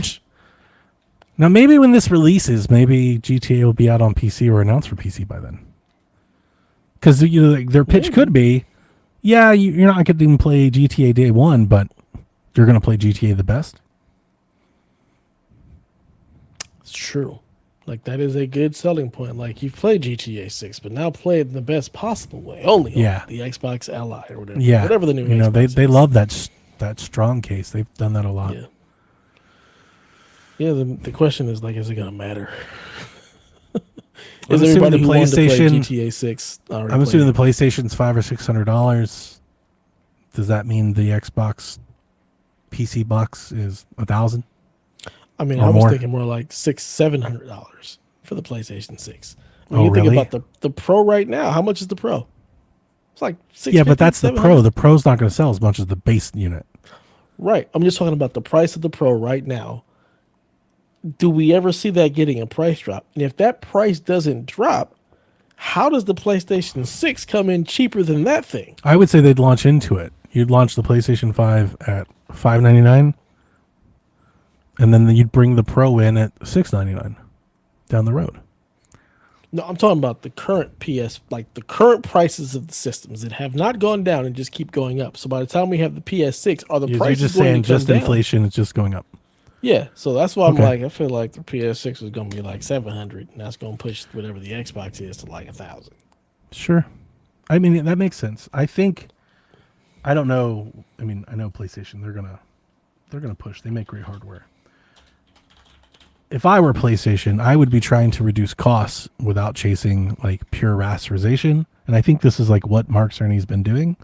And you start looking more at efficiency and upscaling, and because if it's doing 4K and most everything is at 60, like that is the max at what most people are going to ever use. Most people, you know what I'm saying? Like, why are you targeting anything more than that at all? And I don't think you have to make a $700 console to reach that. That's a reachable limit. You're already like, it doesn't need to be a PlayStation, like a huge leap. It just needs to be a little bit better than the Pro. I mean, yeah, and I agree. But the Pro right now, the PS5 Pro is $750. So when the time the PS6 comes out, are we actually reducing the prices? Because in this economy, it seems like prices are not coming down. So if it does launch in 2027, has the PS5 seen a significant price reduction to launch a PS6 at $700? They're not cutting those prices. And that's where I'm like, ugh. Yeah, you're probably right. That's a bummer. Yeah. And handheld's going to be $1,000. Mm-hmm. I mean, the handheld is $1,000. So we're looking at the PS5 Pro at $750. I mean, I feel like don't you think that's even if you're a big PlayStation fan, like doesn't it at least make you look at a Switch? Like if your entry point is $700 and the Switch is $500, you're like, I mean, that's really asking the common Joe a lot. It is, but what are they playing? Like it really all boils down to what are you playing and who are you playing with if you're playing with anybody. Because I can tell you now, the vast majority Is of it my backwards friends who compatible? Do all the games play on the PS? Because like if they do that again, I think the PlayStation 5 folks are like, I'm good. yeah, so I don't disagree. The vast majority of them won't, but you're gonna have the outliers who are like, okay, yeah, well, I want to play the new 14%. Madden in the best way. I want to not even the 14%. These are like the regular people who just buy the new big thing to play the This is the new new thing games. every 8 Yeah, years. Sure. because Yeah. yeah, I've told a lot of my guys who just play Call of Duty and just play Madden. I'm like, yeah, it's not that much better. You could just hold on to this, and they're just like, yeah, Yeah, now but we're gonna that's buy the fine. new thing to play the. I'm like, all right. So yeah, I That's honestly, true. you're not moving those people onto a Switch because the games Yeah, they the really Switch want to doesn't do play that. ain't there. So it all depends. Like I feel like it's so personal on what games do you play. The 14% we're like, yeah, we're gonna get the Switch because it's got everything, it's got a better price, we're good. But we also probably have all the damn systems. Yeah, we get to all this stuff anyway. Yeah. So anyway, get excited. We have. I mean, if this is true, then we all have reveals next year. So I mean, Which like, is if this is insane to me. really true, Game Awards, you could see something then, and then Yeah. I would think the summer after for sure, like next summer, we would see an announcement for one of these, right? Like, don't they usually they lead in like a year hmm or And more in some cases? I gotta tell you, at this point, like what more can we do? Like I have a PC that does a lot. A PlayStation 6 at this point does not appeal to me. I don't know that it'll appeal to me that much in 2 years, especially if like the bar is still like 4K 60. Like, Mm-hmm. and if the game still run, if it's still backwards compatible for me, I don't see the point. Like, there's gonna have to be something to completely wow me and a new IP to get me to even consider it. It's just the next Ghost game. Does it run on my PlayStation 6 Pro or PlayStation No, 5 Pro? exclusive to the If it's PlayStation 6. exclusive, then that's how you get me. You got That's to how give they me an do it. exclusive. If you Yeah. do that, then yeah, I'm gonna move. But if it's not exclusive in it, I can still play this thing in 4K 60 pretty much flawlessly with ray tracing at that. Yeah. What am I moving for? It's Yeah, gonna like be Donkey weird. Kong could be on Switch 1, but it's not. Right? They put it on Switch Yeah. 2 as an exclusive. I mean, PlayStation will do the same.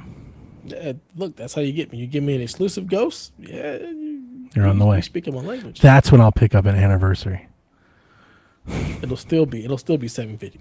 Dude, facts. I've wanted that. I've hunted for that PlayStation 4 forever. The price has only gone up. I kill myself. I had one in my grasp like 6 years ago for like $500, and I was like, that's a lot, and I didn't do it. And now it's like 2,500. I was like, oh, I should have done it. It still Man. eats at me. Still eats at me. Wow. It was used. It was pretty. Like, it wasn't all pristine. Didn't have the box and stuff. Yeah. Yeah. I'm still pissed that I can't get the damn Ghost of Yote plates for my PS5 Pro. And on saw them eBay they're go like back up 200 again. bucks. They went back up today. I saw Wario had a post about them. Motherfucker. Twitter, you got off social media. I'm good. I can't do it. You missed it, Oh bruh. my god! And I, You what's gotta start. crazy is You, I you have gotta the start site. looking at the. You gotta start looking at the webhooks channel in the Discord now. I ain't doing that. I have this site like up on my phone, and I just go in there occasionally and just refresh the site to see if they're available. Mother, them shits sold out. I was like, I just saw those plates, the white ones with the gold. Mm-hmm. I saw the picture because I love those plates too. Rat bastards. Oh, wait a minute. Add to cart. See, Let's sign in. Let's go ahead and make this happen. We have to have a podcast break here because if I can get these, I'll be. this is very, yeah. very Like excited. we're waiting for you. I can't go on. We're Watching on you live. edge. We're rooting for you. We're sending you our energy. Spirit bomb.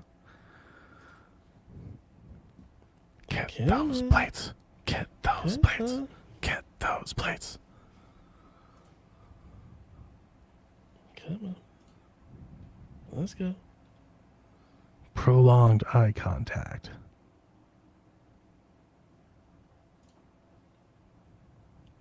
Boom, boom, boom, boom, boom, boom, boom.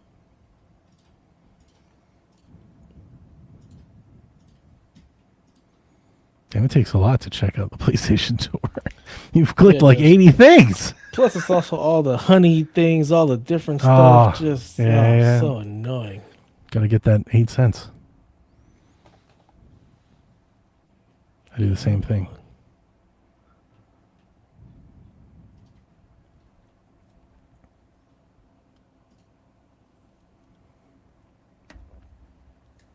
You want to get the matching controller?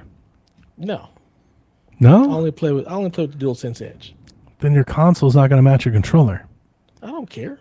Oh, that's a problem. It's like wearing different color socks, man. What are you talking about? Nah, I don't care about that at all. That does not bother Oh, me in the least because I'd never use the controllers. I only use the ooh. DualSense Edges.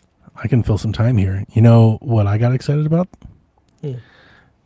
I bought a cheap Pro controller when the Switch 2 launched because the Nintendo Pro controller super expensive. It's like $90. I was like, I'm not paying that for a controller. So I found this third party controller is for Switch 1 and they patched it to work with Switch 2. And it's called a MOBA pad. It's their cheap one. It's like the N15 or something. I don't know what it's called, but it's the cheaper one. They have like an elite one that's like $100. Not that one. It's a cheap one. I got it on Amazon at the time. I think it was $29.99. And the reason that I got it is it has Hall effect sticks. It's an Xbox layout controller. It has replaceable D-pads, so you can use the dome or you can use the thing. It supports gyro, and it has an NFC reader and supports Amiibo. It does everything the Pro controller does except wake up the system. Wow. On Switch 2, only the Pro controller and the Joy-Con wake up the system. None of the other controllers do. About I think like a week or like 3 or 5 weeks ago, I came across this cheap controller sharing in the Discord. It was like the first controller to wake up the system, and then like the 8-bit do 3 that just came out, they added something to where you when you shake that controller, it'll wake the system. It's like it's got its own different protocol or something, but people are figuring it out. So I stumble in the Reddit where I joined Moped to keep up with these sorts of things, and I saw an update that came out a week ago that I'm just seeing today, where they updated my controller to wake up the Switch 2, and I had to go in and pair it and fix all the settings and patch the firmware. But now my Pro controller does everything the Switch Pro controller does. It's like one of the better Nice. $30 purchases I ever had. It's great. Very nice. Yeah. Lord Stern says, late to the party. What if PlayStation and Xbox have a light version that is also a phone? Each team up with Apple or Android and charge $800 or $900 as a dock and a controller included. Hey. Yeah. Yeah. I mean, that works. I kind of hate that, but it's so corporate. But yeah, I get it. And no, this was not the. It was the Slim, not the Damn it. Pro. Justice for Dev. So I'm going to walk you through this pairing process. So I had to hold down the home button, and then I had to hold down the home button and the plus button for the lights to turn green. When the lights turned green, I had to turn on the Switch 2 and then disconnect the left Joy-Con. When I disconnect the left Joy-Con, my controller would change colors to red. And then I'd put the Joy-Con back on, and then it saved the protocol. And then you turn the Switch off, and then you press the button, and then it'll wake the Switch up from now on. It was like the most bizarre. I was like, this can't possibly. Like, I don't know what this is doing. How is this working? Take the left Joy-Con off? Like, I felt like I was, like, I'm being lied to. They're just, like, having laugh or, like, make them take the Joy-Con off. It's like, how does this impact the operation? Yeah. Somebody done hacked the Matrix here. I was having fun. That was fun. That was quite fun. Oh, D-Life's here just in time. Welcome, buddy. He wants that Android thing. Of course he does. Of course. Of course he does. That would be pretty good. Speaking of D-Life and speaking of consoles, a new one launched today. Today is the official launch day of the Xbox Ally. I don't know if it's launch day, but today's the day all the reviews came up. So, I don't know, maybe it comes out tomorrow, Friday. I don't know. Something like that. I've watched a lot of these things today because I generally am pretty excited about just any hardware. I watch reviews on the Ouya and the Atari as well, so just take that for what you want. Not the Ouya. Wow. Oh, I was all about I was like, man, the Ouya could be great. You know, like I always want to believe in these Cinderella stories. I'm like, yeah, man, it's like an indie machine. It was not. But yeah, so reviews vary, but I would generally say I think it is what we expected to be. And that is to say that I think if you were hopeful and optimistic about this, then I think you found a lot today to be excited about and you want one. I think if you were pessimistic on this and didn't think this was going to be good, I think there's plenty out there for you to find and make you feel like there's plenty of info to validate both of those existences. I have heard sometimes in the same video, people say this is the most comfortable to hold handheld they've ever had. Everyone, I think generally, most love the ergonomics, most like the design, most don't like the price, most I think the most divisive part is the part that I think everyone cares about, and that is that Xbox full screen experience. I've seen people that were like, I saw one of the reviews, I think Wolf, who I like, that's a YouTube channel that I personally watch. I just like his vibe. He's a pretty chill vibe. Wolf said this fixes like every issue he's ever had with PC, with gaming on Windows. Like he loves it, even when he like admits that it's buggy. I've seen others way more critical. So there's just a degree there. Like I said, I think you'll see, you'll find what you want to find on this one. I think, and it remains to be seen. I've seen, you still have to use Windows like that. I'm surprised that is a thing, but it is a thing. There are people that think this is a console. Like it's legit. How? It's the Reddit's full of it. Like they think that Xbox full screen experience, they think it's just like an Xbox. And, but people are quick to report. It comes with Teams. It comes with OneDrive. It's got Teams? One of the reviewers got a OneDrive message in the middle of gaming. The Windows mode, like it doesn't sleep. So if you want to like the Switch, like click the power button or the Steam Deck and then come back on, like it does, but like the games don't work. It's just like a PC if you do that, right? So it's like, it's not like supported. It doesn't work. So it may work on one game, but it probably won't on most. It does let you switch between apps. I saw some people are like, oh, this is great. I think some of the people that I've seen like, oh, this is great, they've never heard of like GOG or Play Night or any of these other things, because they're like, finally, I just put all my games into one launcher. I heard that a few times today. But interesting about that, not interesting because I think we both know that this is how it's going to be, but people are finding out that like if you start a Steam game, Steam still has to start. And you get the waiting for Steam sign, and then you get the other pop-up if they have a sales page, like it is a PC. Yeah. It is a PC. That's like, we know this. I know I've had one, but like, yeah, so this is, and it is buggy. Like I've seen people, I think Linus captured it, and I heard others reference it, but like sometimes it just gets like caught. Like a very Windows, like it just kind of freezes for a moment, and then it'll register like any input you did after that, like it'll catch up. Yeah.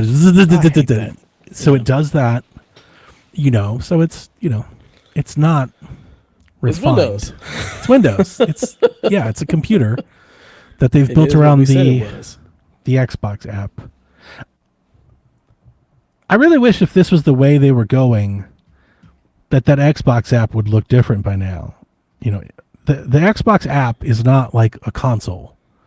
Like your games aren't in your groups or your order or your tile. Like the Xbox app is like a advertisement for Game Pass. Like they show you the games they want you to see. And, like sometimes there's ads and stuff. Like that doesn't feel very console-like to me. And that never has. Like I kind of hate using the Xbox app because of that. Like more than anything, I'm like, oh. I don't even want, so like, I hate that this is centered around that personally. But again, there's a lot of positive out there too. There's people that really like this. I think those, like the 128 channel, I like those guys. I think they have really good production. And personally, I started following them for controller. They're one of those outlets that really they review like every controller, like Kevin Kinson. I like that. But they were like preordained to love this because they just love whatever the strongest handheld is at the time. Like whatever that is, they love it. You know, they're on that. They're chasing that PC Master Race like number go up. Like if this number it's better. You know, like they kind of do that with every handheld. So, but there's people that like it. I'm surprised that like a lot of the Xbox channels don't seem to like it as much as like the portable channels. You know, like the handheld, the portable pros, the folks me and Garrett and stuff have been sharing for years. Those guys love it. You know, like Nerd Nest and so they love it. But like Tom Warren, you know, like the window and the Xbox channels, they're like, it's not an Xbox. And that keeps coming up a lot. Like it's not an Xbox. It's like, yeah, no, we know. But again, they the 14%, the 4% no. You know, but everyone that buys Xboxes don't know. Xbox button. Everyone else that doesn't, you know, do this like we do, but buy Xboxes, they don't know that. You know, they see an Xbox, they think Xbox just made a handheld. You know, they're like, this is the Switch for Xbox. I see a lot of open box computers in Best Buy's future. Probably. I think that's probably fair. And I don't think that's any issue with the device at all. It is stronger. Nope. It's better. It looks like, I think you could comfortably say in the benchmarks I saw today, everything is 10 to 20% better. Even at lower TDPs, which I was impressed. I was like, oh, that's neat. But in games... Did most places only do the Ally X, or did they do the lower model too? Some of them did both. Oh. Austin had both. I forgot what I was about to say. That 10 to 20% though is like 5 FPS, and like it's like 5 to 10 FPS. That's not a big enough difference. It's not to make. So like you yes, I don't know if people care about that. Like I think that's a marginal difference, you know, like it's so marginal. You know, I need to be at 30 or at 60. You know, like anywhere in between kind of ain't it. If you have VRR and a high refresh screen, 40, you know, like that can make it but like as long as there's no slowdown or chug, because there's frame timing is also a thing, and again, it's a PC. But it's the cost over replacement. Again, the value here. If it's 10% better than Ally, and you can save $400 or $500 buying an Ally, because you can. I know the price is $7.99, but those things are on sale all the time, and you pick them up used. Like they're there. Tree fitty. Like go to the pawn shop, like I just did. I just got one. Dude, when he accepted, like I expected him to say no, but I was like, oh god, like it's like I got that for like less than half. I was like, oh man, I hope it's not broken, but it looked great. You know, we'll see. I'm putting SteamOS on it anyway, so it doesn't matter. I'm pretty excited about that one. And then Jack can play Rise of the Ronin at 800p, 730 FPS. Now, I think it's better than that. It's not this whatever the Z2 Go is. It's like a Steam Deck level chip, but it's a little bit more modern than that. But yeah, that's the Xbox. We have a portable handheld from Xbox. It's out in the wild. We live in that world now, Dev. So who's getting one in our Discord? Rude and most folks talk themselves out of it. Like, I don't think there was a lot of enthusiasm to begin with. Now, so one thing that I feel like they were pretty hype. I'll say that I was definitely wrong on. I'll say I was wrong. Everyone talked about how comfortable it is to hold, but honestly, everyone talked about how light it feels because of the weight distribution with those handles. And I just never thought. I still think that thing is humongously big. Like, that is a chunker of a system, dude. But apparently it feels very good to hold. Just looks fugly, and you'll need a keyboard case to carry it. But, keyboard case. But it's out there. I suggest, because there are these people that just chase that dragon, that 5 FPSs, FPIS, 5 FPIS. I suggest you, like Grouchy, you go pick one of those off cheap. That's what you should do. And then put the 1000%. put the full screen experience on that. All you got to do is join the beta program and download the update. You can add that thing to any of these handhelds.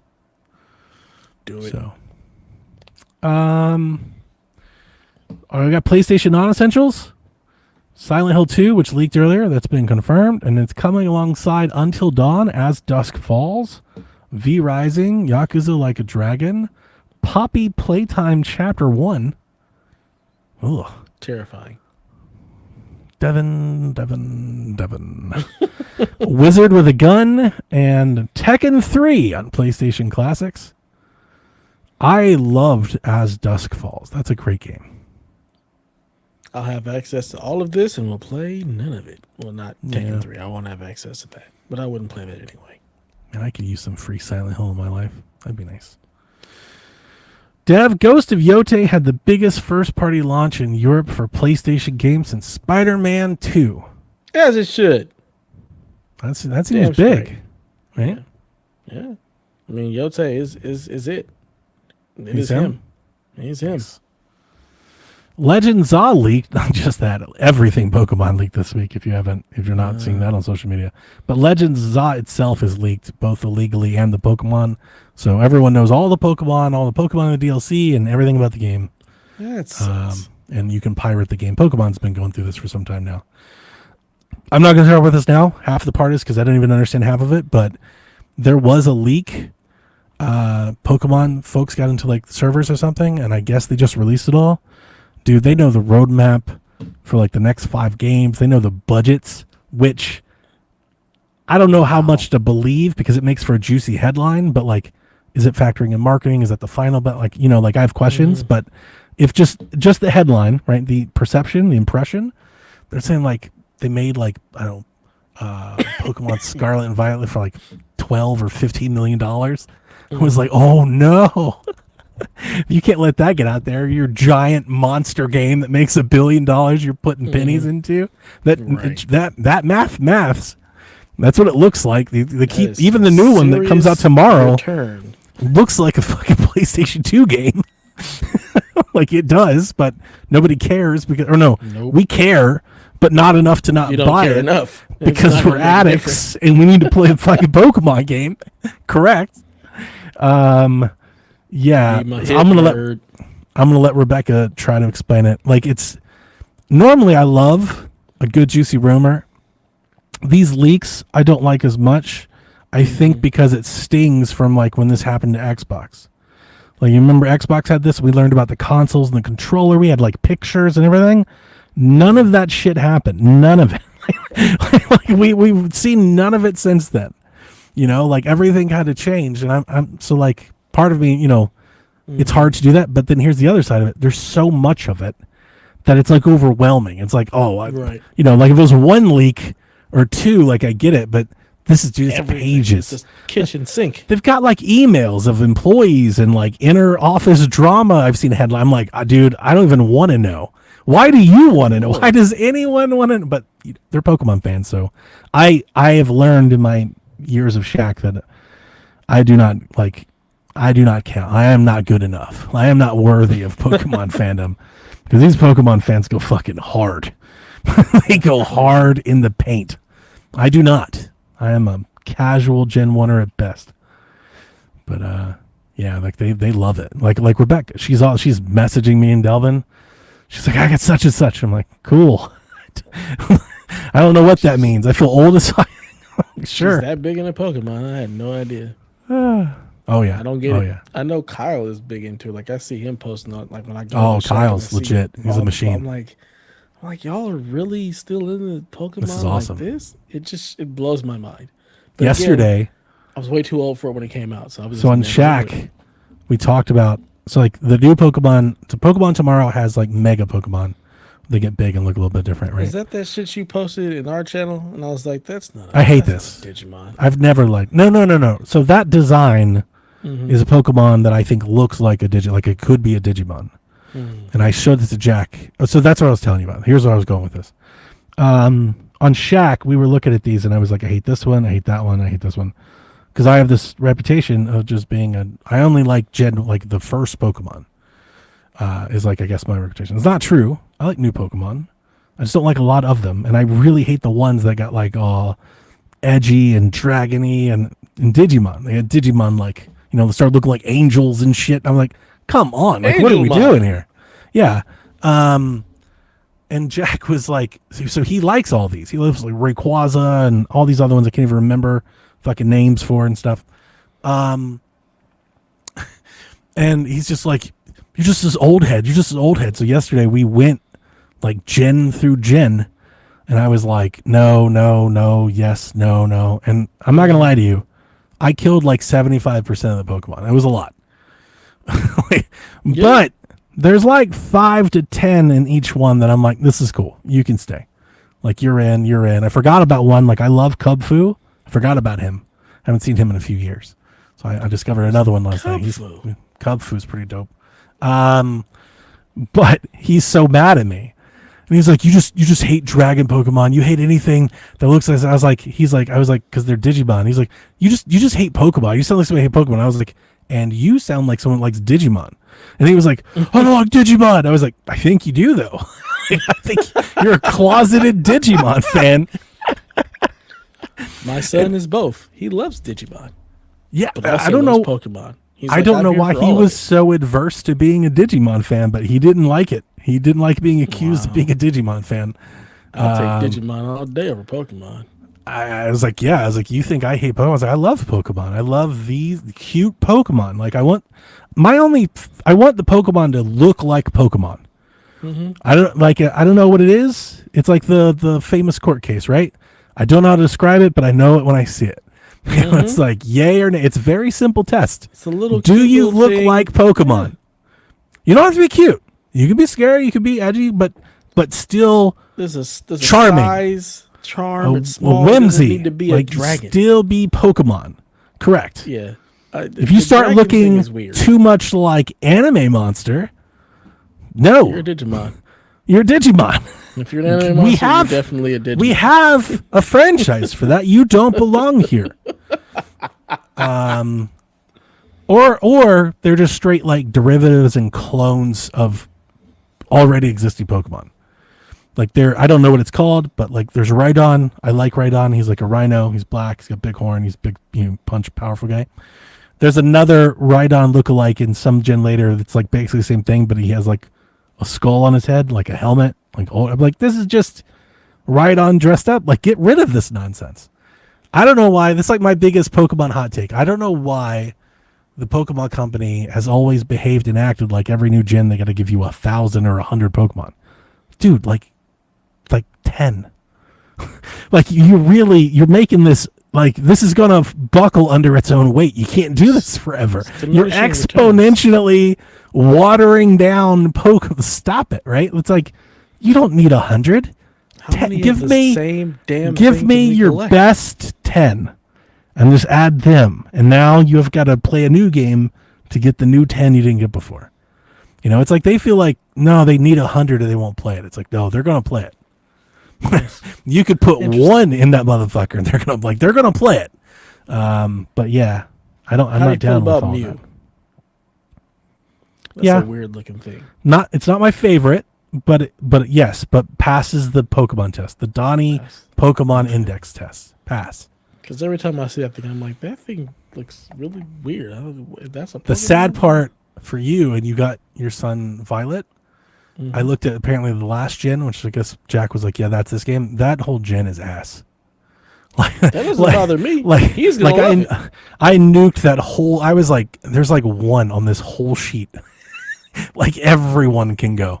That's when you know you're too old for this. Right? It's time to go. Okay, Grandpa. The thing is, Donnie, you're out of line, but you're right. Right. So yeah. Oh, Heart Machine has announced layoffs. They're killing development on Hyper Light Breaker. Jason was pretty excited for that one, but I never actually heard him playing it. But I know he was following it quite a bit. I think he was doing the beta for a bit. He's much like us. We don't play. video games. We No, kind of. I have an update on Jason. Hmm.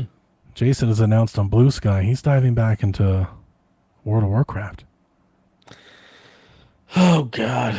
Or maybe My, Warcraft. It's either World of Warcraft or he's doing one of those. I'm pretty sure it's World of Warcraft because the 20th He's going back. anniversary edition classic is bringing back Burning Crusade. I had one of my staff hit me up yesterday, like, "Hey, I'm gonna need you to go ahead and Are we sub and back? come back to the World of Warcraft We back because up? they're doing the 20th edition of Burning Crusade." I said, "Absolutely the fuck not! I won't be doing that." There'll be none of that. Buzz As much Killington as strikes again. Yeah, as much as I love Burning Crusade, I don't have the time, nor do I want to sink $15 a month into a game that I am not going to have time to play. I said, Smart. I love you, Jerry, and I would love to do this, but You can't- my life goes down a You different can't path. play the game without subscribing at all? No, Like you don't have like a base game or no. You can get to level 20, and that's it. And level 20 is just the intro. After that, $15 a month. and that's just to access the game. So you don't Correct. there's no idea of like owning World of Warcraft or anything. I mean, like you can buy. You got to buy the game first, and then it's $15. like a if month the to continue servers accessing shut it. off, that's it. That's it. Yes, it's only online. Damn.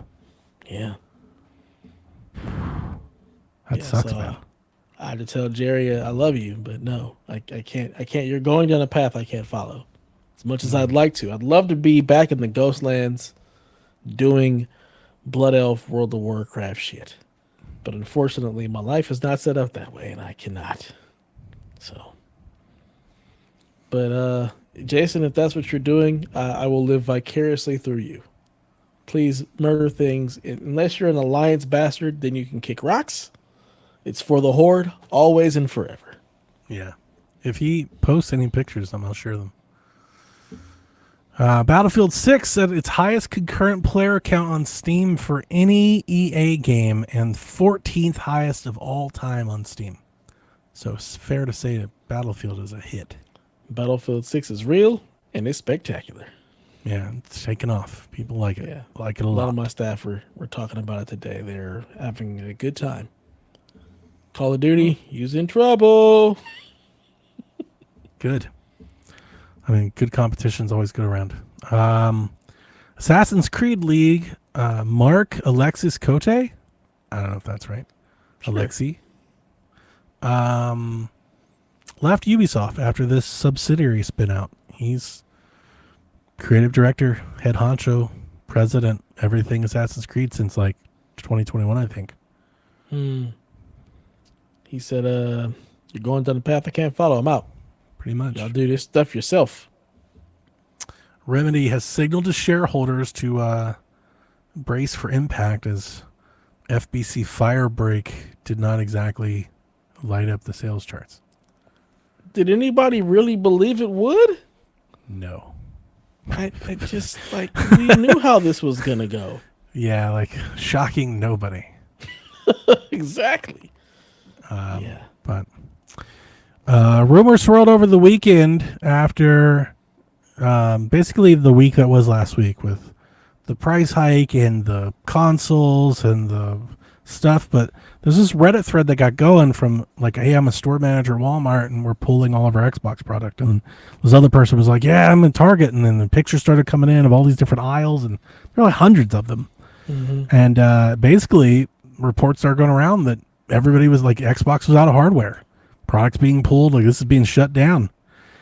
So much so that Xbox had to actually come out and say, no, we are still working with our retail partners and yada, yada, yada. That was like a whole thing that happened over the weekend. Yeah, I kind of saw that and I was like, this doesn't look real because every store I've gone into, there's been Xbox stuff. And wherever you guys were, y'all were just doing a plano reset. That's all that was. It was just a plano reset. They were resetting the planogram, putting stuff in different places. They weren't pulling shit. I was weird because I was sharing in the Discord talking to Root about it, and I was like, it's odd. Ever since COVID, I basically deliver or pick up all of my. I haven't walked around grocery shopping in a minute. I was like, I don't know what my section. I haven't been to one. Oh no! When I went to Sam's this weekend, I go to Sam's like maybe once a month. I did walk over there. I was like, I've actually not been in the electronics sections because it's not really a section. It's like It's really one not. aisle of nothing. There's Here's bullshit some there. cards. Here's some cards you can take to the front. We had a and buy bunch of like, electronics. it was like a bunch of like knockoff boom boxes that looked big and sounded loud, but like brands I'd never heard of. I was like, this shit is like off the TikTok shop. But they had like a video game, like just one little glass case, and all it had was like Game Pass cards and like Nintendo Online cards. It was just gift cards Interesting. Costco is and very controllers, cards and controllers. They had a bunch of controllers.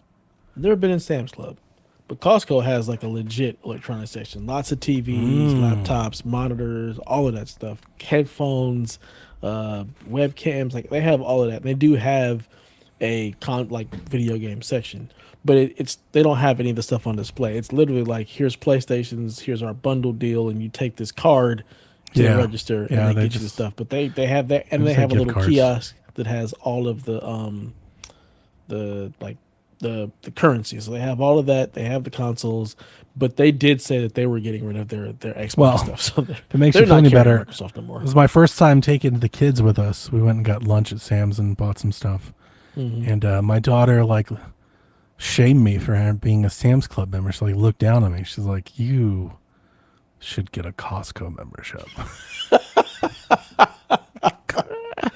That's hilarious. I was like, "What? Why?" She was like, "It's better than this."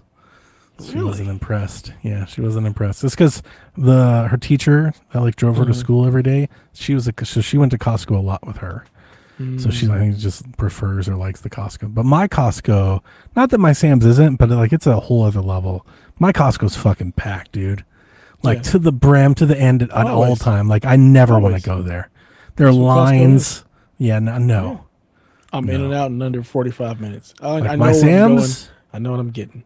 Sam's, I do the self checkout, so like I just walk in and out. I do that at Costco too. Yeah, it's no I do big the self deal. checkout, but Sam's has like pickup and delivery. She's right, you know.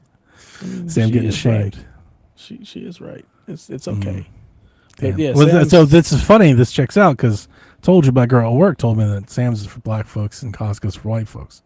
Oh, so it's a shame that Delvin's not here. Yeah, this is correct. Yeah. But I think that's a Georgia thing because you guys said it wasn't the case out your way. Yeah, it's not a thing out here, but maybe it's a Georgia thing. Possibly. But Atlanta, Georgia's a whole different place. All right. It's Wakanda forever. The other rumor that's starting to float around, I saw this today, I think it's been around over the weekend, is that the upcoming Halo remake is expected to feature quote unquote modern mechanics. Things like sprint button, like a dedicated sprint button, like basically play like modern FPS. Like that's Call of not Duty already in there? I don't know. I'm not that much of a Halo fan. I thought it was, but apparently it wasn't. And they're saying it could be announced this month or teased this month at the Halo Championships. And Phil did, allude that there's some Halo thing coming next year. This has been reported on a lot. So, yeah, this could be it. Didn't they just do that with the Master Chief Collection? What are we're remastering the remaster? Like, what is this? We're remaking it. It's going to be Unreal Engine 5 Halo. Lord of mercy. So. Good luck. Good luck, Halo people. I hope you love it. Yeah, I don't know. It doesn't matter. I never was a Halo person, so I remember talking about when the last one came out. People are excited. I kept saying like they needed a battle royale, they need these modes, and people are like they need to stop doing. I'm like, you need to branch Halo out. I think what I'm gonna say is maybe a hot take, but you need to quit listening to Halo fans because you're making a game for like the 14%. Like I know Halo is a big. I know Halo is a big brand, so I know I'm not saying it's only 14. I know it's bigger than that. It's just like Halo should be on par and right next to Call of Duty, Battlefield, like the best shooters in the world. Destiny. So like you need to be doing what those games like. You need to be competing for that audience. If you're making a game for just the Halo diehards, I don't think that's going to help Halo. There's not enough of them playing. It's like time. Halo is bigger than that. It's bigger than them. I think if you can get it right again, if you can right the ship. You got to bring in, like you said, the battle royale audience, the younger audience who's actually Yeah. playing constantly. Yes. All us old heads, we gonna dip out. We gonna I find think, something else to do. We and I ain't hate, sitting yeah, around. and I It's the hate this truth. stuff. I'd say it every week. I hate all this live service stuff, but like, Halo needs to be there. If you want Halo to succeed, yes, Right. Right. It's like that's what these things do now, and Halo needs to be there. It needs to be represented. You're gonna get left behind they're if already it left hasn't behind. already. Yeah, they've been left behind. They are the left below. That's really what So they are. I don't think. I mean, my understanding is that this Halo remake is just the campaign, but I think there is like a perhaps a live. I think there's a separate multiplayer something happening too. So They this would might be want like to the do lead that. up to that. If they want people to pay attention to Halo, it better have a multiplayer component. It's a shame because Bungie left and made Destiny, but like Destiny is exactly what Halo should have been. They should have just made Halo and then just kept adding Halo for a decade. Mm. You know, and I guess wasn't that the idea with Infinite, but we never got out of the gate. Infinite definitely was not infinite. It was finite. Right. Very Let's go ahead and finite. rearrange them letters. Acute. Finite. Minimal. You know, day one edition. And it stayed that way. Only one edition. No, I don't think that's fair, right? Like that got better. I remember that multiplayer came back around. Sean was playing it for like a year there. Like I think a couple years later. Like I definitely think Halo Infinite improved. Not the solo stuff, but the multiplayer I think got a lot better. Make sure we're not killing somebody's damn game. We didn't kill it. They killed it. Yeah. Yeah. We're just reporting Anyway, it like it is. That's the news and rumors. For sure. All right, so Rude is back. He actually does have an update. He's not still on vacation. I have not said a thing about this season, so I'm surely going to get trounced. But the scoring update for right now is NBA bounce comes in at 66 under the 68.5 line, giving everyone a point in parentheses besides Devin. We also got a point for the over on Battlefield 6 as it comes in as an 83 with a line of 80.5, again in parentheses besides Devin. Good line. And unfortunately, no points on Little Nightmares 3 as it comes in at a 72 way under the that sounded half line. That sounded pretty disappointing. I read some of those reviews.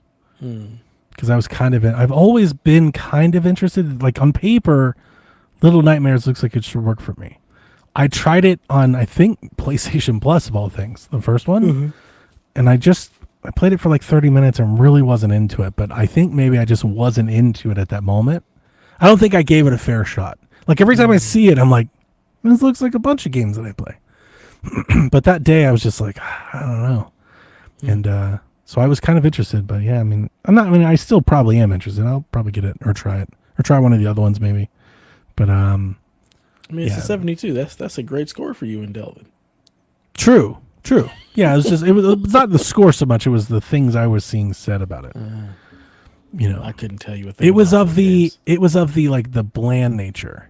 You know, people were like the writing and everything's a bit generic. It doesn't really, and I was like, oh, that doesn't seem real ambitious or pushing. You know, or real interesting. You know, that was it. It was more dulling the interest than like, you know, it was short or the frame rate. It wasn't anything like that. People are talking about the content of the game not living up to it. It's just boring. It's sort of like that was kind of like just my high level, you know, scrolling around seeing headlines. That was the vibe. Was that Gotcha. it wasn't all that interesting, and I was like, well, a game like that really needs to be very interesting. Yeah. You know, like Inside. Inside is interesting. You know. Oh well. So currently, that makes the score the Rude with 4. Donnie and Delvin both 3, and Devin bringing in the rear with 0 points this season. The rear. Yeah, that's what. So much rear. Yeah, that's what it is. So right now we've got over under 83.5 for Ninja Gaiden 4.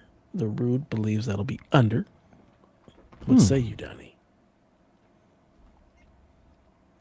Yeah, I'm also going to take the under. Damn. It's Platinum, right? Platinum's making it, and they're not like, I don't you know, they're hit or miss. They really hit sometimes, and sometimes they really don't. Platinum's not everybody's cup of tea. Is it a Platinum? This is Platinum and Team Ninja. They're doing it together. It looks very Platinum-y. Or at least the last time I looked at it, it looked very Platinum-y. It's on Game Pass, so that's an automatic points deduction. So yeah, I'm going with Wow. the under. Yeah. Unfortunately. Well, I know Ryan is very excited.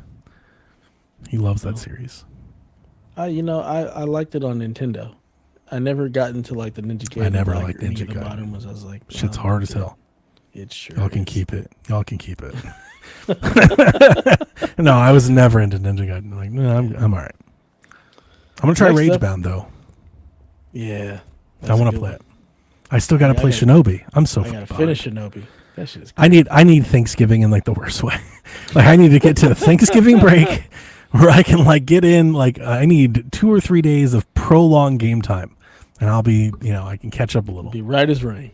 I can really scratch some things off. And meanwhile, I'm just playing fucking Hot Shots and Lord of the Rings, just completely wasting time right now. But it's Right. like, You have the time. You just what I refuse to want to the other play games. and what I need to play are in great conflict with each other.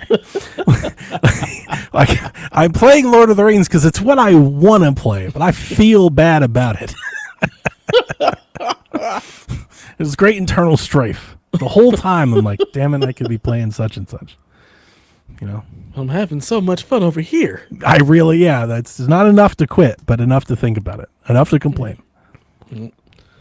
So next up we have over under 76.5 for Game of the Year sequel, Power Wash Simulator 2. The previous game scored a 75. The Rude believes over. I'm taking the over. People really love these things. I never played one. I mean, I haven't. How I did play Power Wash PC Simulator never happened on the Wii is mind blowing. Yeah. Bring it to the Switch. Put it in mouse mode. Call it a day. I'll go with the over 2. Why not? Speaking of bringing it to the Switch, I bought your Final Fantasy Tactics game. Really? I want to try it. You like turn-based RPG level up systems, like job systems? I like Fire Emblem. I don't know how Fire Emblem works, so It's they a, said it's like Fire it's a Emblem. sure. tactical. It's a tactical turn-based RPG. Do they have and, jobs? Sometimes they have classes or tasks to do, or there's like romancing and stuff too. No. I mean, like you start as a mage, and then you can level up and become a red mage or a white mage. Well, they or a have black different mage. things, but you can be different mages or different knights or different cavalry. You can get like fucking fly and shit. Yeah, Valkyries. Yeah. I don't remember there Every being time I any see romancing it- or any waifu. in Every this. time I see it, I'm like, I've heard, and here's the other, it's not just every time I see it, it's my entire life I've heard how great this game is. The people that I know that like it, they call it like the perfect game. Like they love it. And when I see it, I'm like, I like Fire Emblem. Like it looks similar. There's something there. And I bought it because I got a gift card for Boss's Day of all things. These folks that I'm managing, they got me a gift card on Amazon. Oh, I got something last year for that. I forgot that was even a thing. And so I didn't pay for it. I paid like $1. It was like $1 or $2. Bought it on So- Switch? Yeah, of course. I was hoping it's on PC. I don't know. I don't know when I'm going to play it. I'm going to play it after Pokemon or something. But like, I want to try it. I at least want to try it. And I figured that's a really great game to use a gift card on. Like, I will always be able to sell that game, and probably one day we'll be able to sell it for more than that. You know, like don't Final Fantasy games like generally appreciate and stuff, especially physical copies. I think on Switch they hold value pretty well.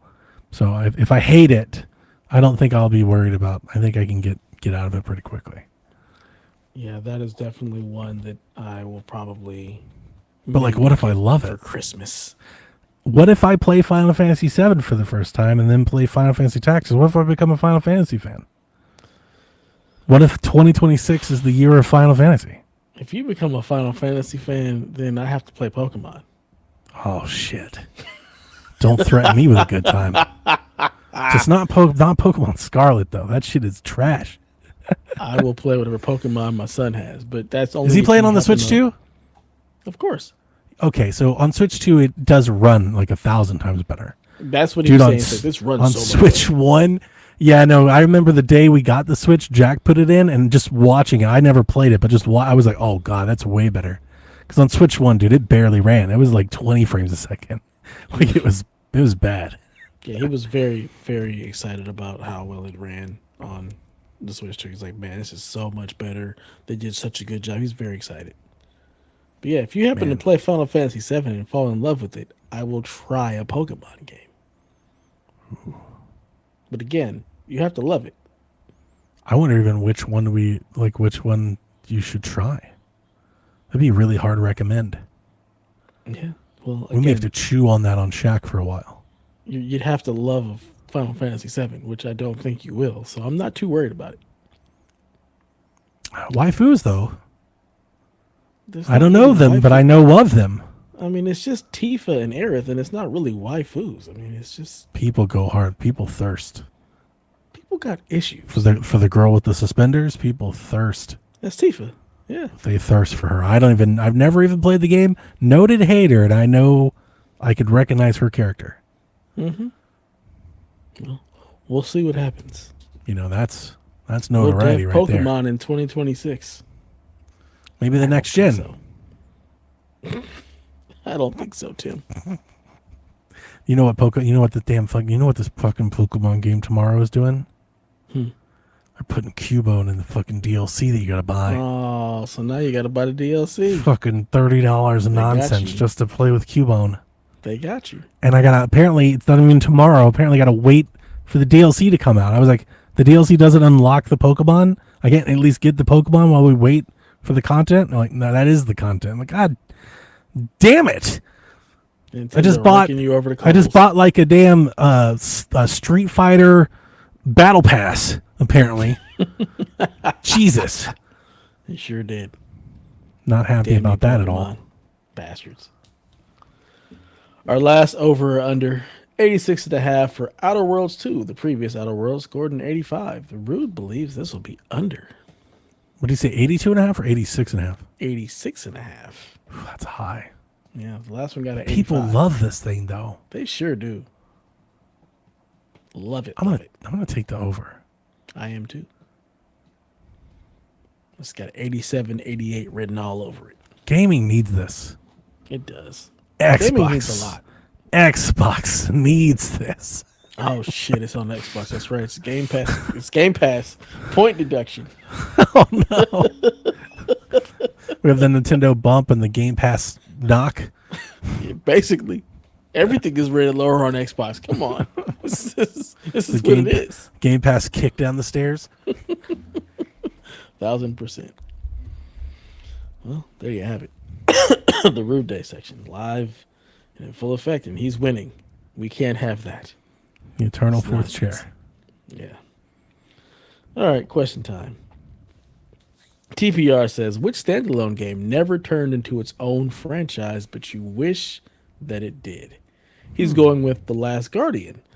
I love that world, and it made Trico my favorite non-human companion character in gaming. Would have loved to see a sequel where the boy is a young adult and Trico was also older. My answer is Beyond Good and Evil, because we're still waiting on Beyond Good and Evil 2. That's a good one. bastards. I can't think of anything else that I'm like, this needs to be a franchise. I It's definitely funny. tuned some I about did like this game. I looked up games that needed sequels because I didn't have anything on hand. And the funny thing is that a lot of the games that they have on here like have sequels even if they're not sequels. Like they have like spiritual successors or like they have like Mario RPG. But like you've got Paper Mario. Like I kind of see that like it's still very similar. Yeah. And that just got remade or re-released, right? Like Star Wars, Chrono Trigger. I mean, Chrono Trigger has a bunch of different. Again, it's like spiritual successors. There's Chrono Cross. That's what I was saying. There's Yeah, one more. It's not necessarily a sequel, but it's still the same. It's still a franchise. this That's the this thing. fucking list has Spyro. It's definitely a Spyro franchise. There's like It spawned 8 Spyros. And didn't Spyro span Skylanders? Like, Yeah. it's definitely a franchise. Yeah. Jack and them still loving Skate, dude. That's madness. Ooh, that's a good answer. That's probably my answer. Still looking. All right. Diddy Kong Racing or The Order Franchise of that? 1886? Oh, the Order definitely deserves more. Yeah, I really Yeah. like that one. The Order, yeah, I'll give you that for sure. Diddy Kong Racing never had a sequel. I need Katana Zero to be a franchise. What's happening? We're getting the DLC. Are we? Yeah. It's in the same place Replaced is. It doesn't exist. No. It's coming out soon. They announced he just had it in the summer. He dated it, right? There was a date? I think so. I don't think there was a date. No? He just say we're doing it? No, I think you're right. Now I remember. It's like, yeah, no, you're right.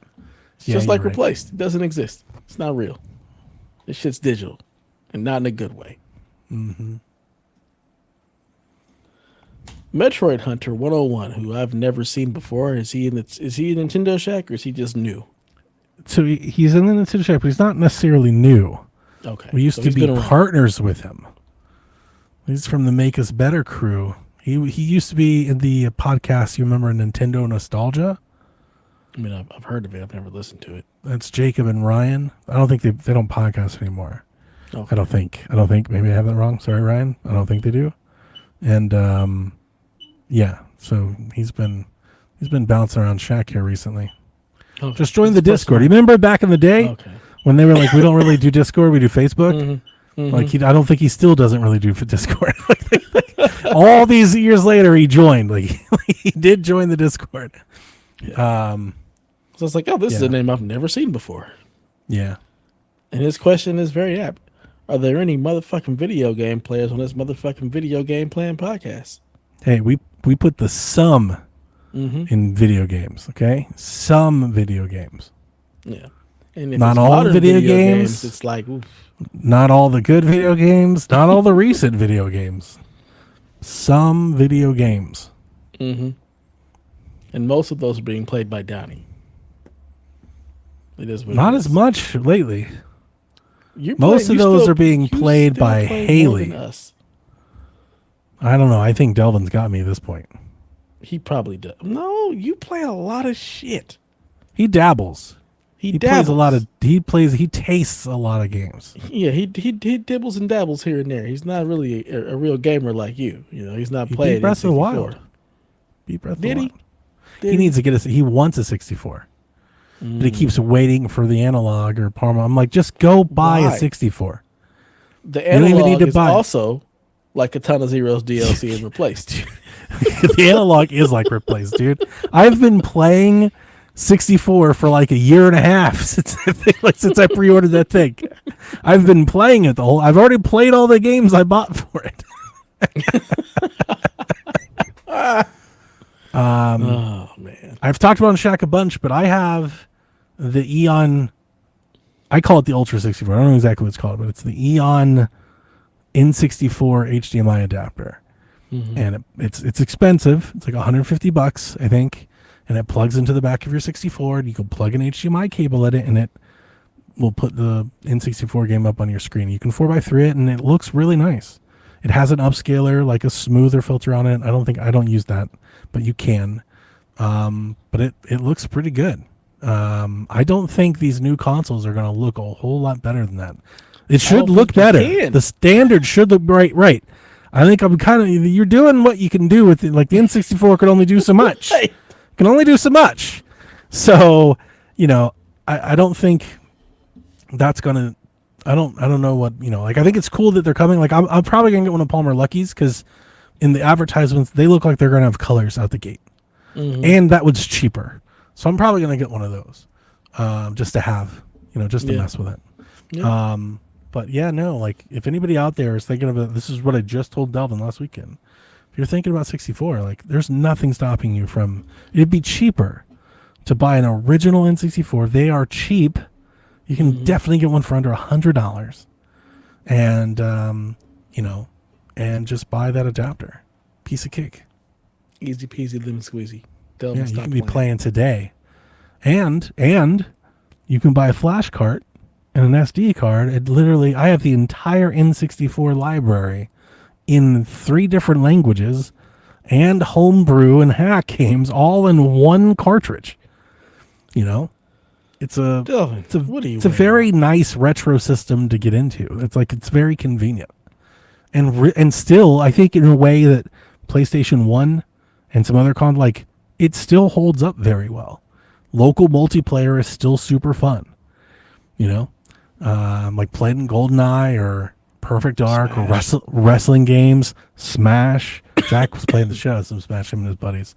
Like, yeah, when he has a birthday party or his friends come over, like that's an attraction. Like they still like playing in 64.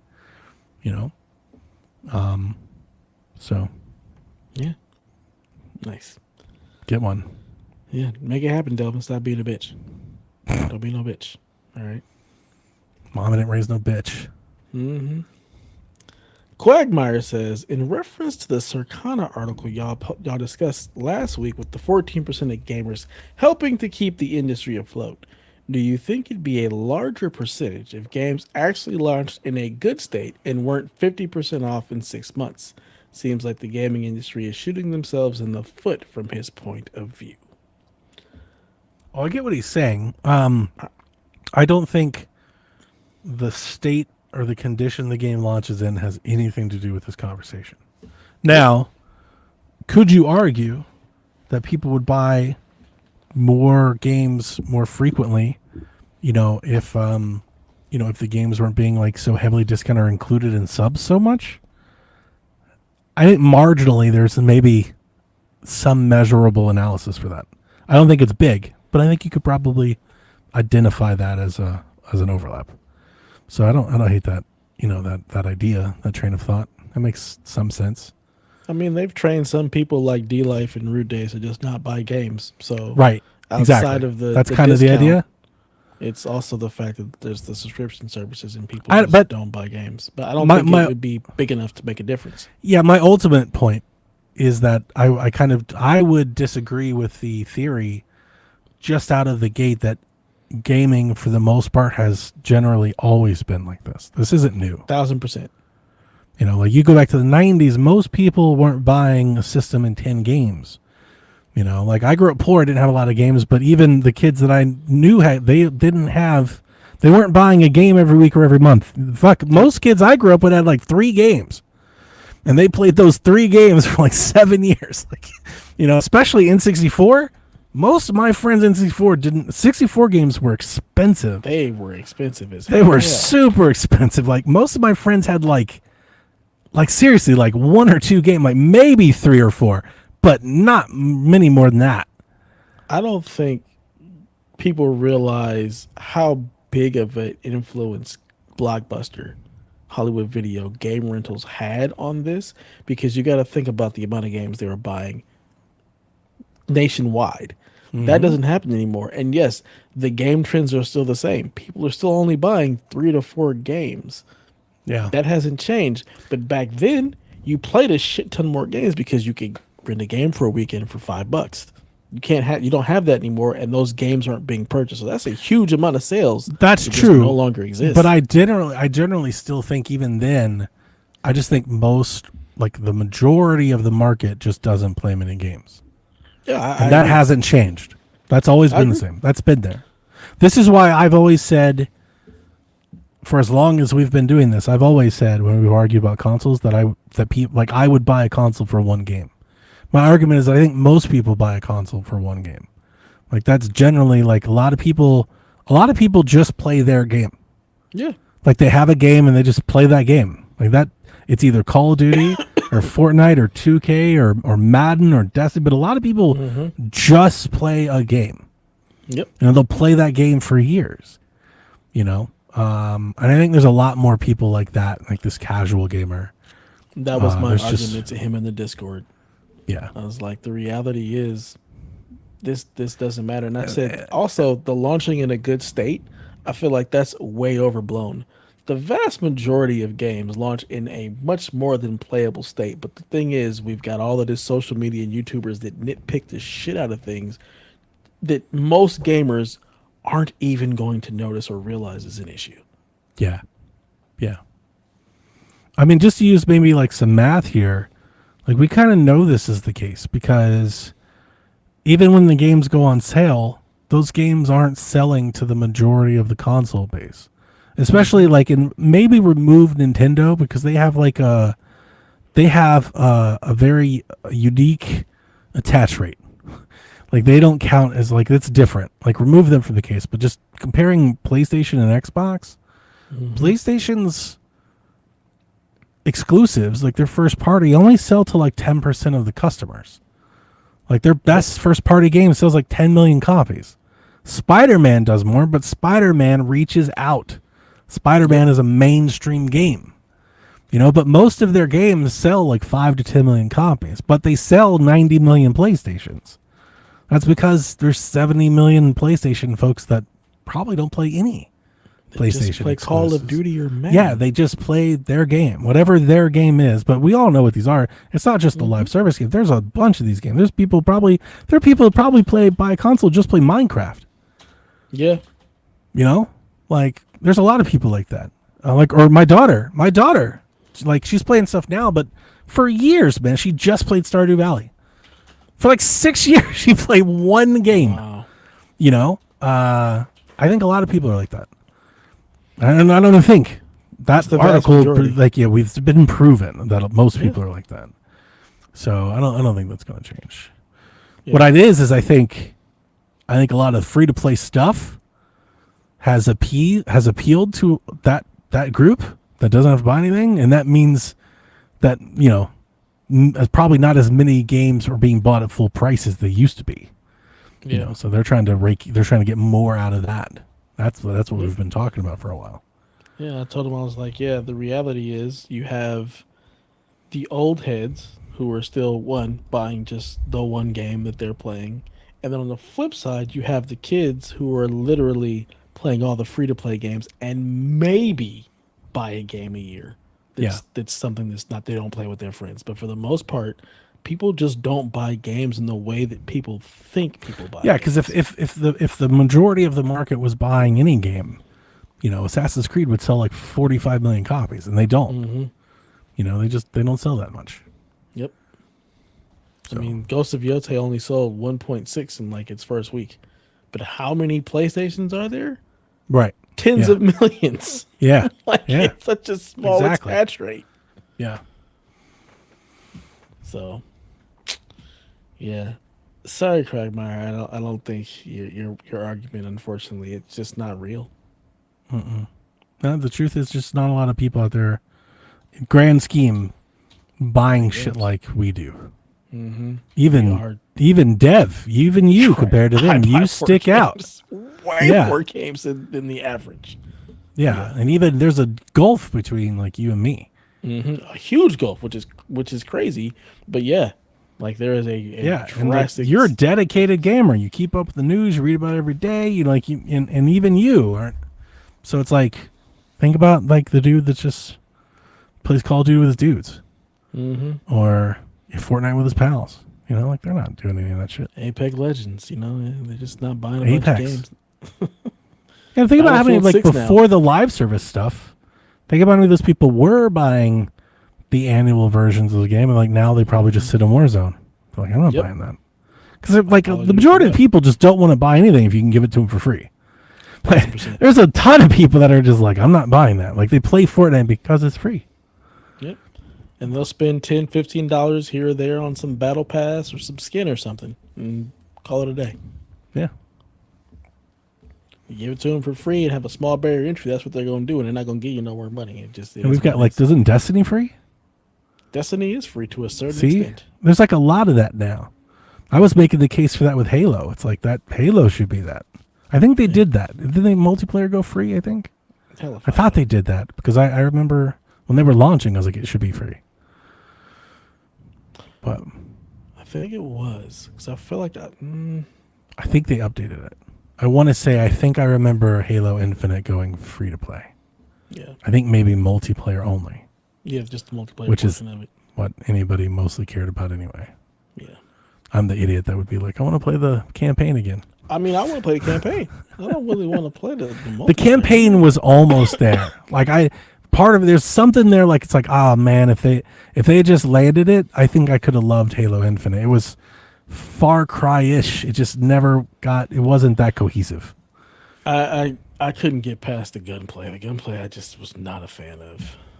I hate when I have to constantly pick up some other random weapon. That shit drives me nuts. You know what's funny? Like generally, like in a modern shooter, I don't think I've ever picked up a game and was like, I can't play this gun. I think I've just always played whatever the gunplay is. Yeah. I think I have been Like I don't know how to discern between with different gunplays. Like I know it's different. I know I play Gears is a completely different Call of Duty, right? But they're all generally like a modern shooter. The controls generally the same, right? Aim left, shoot right.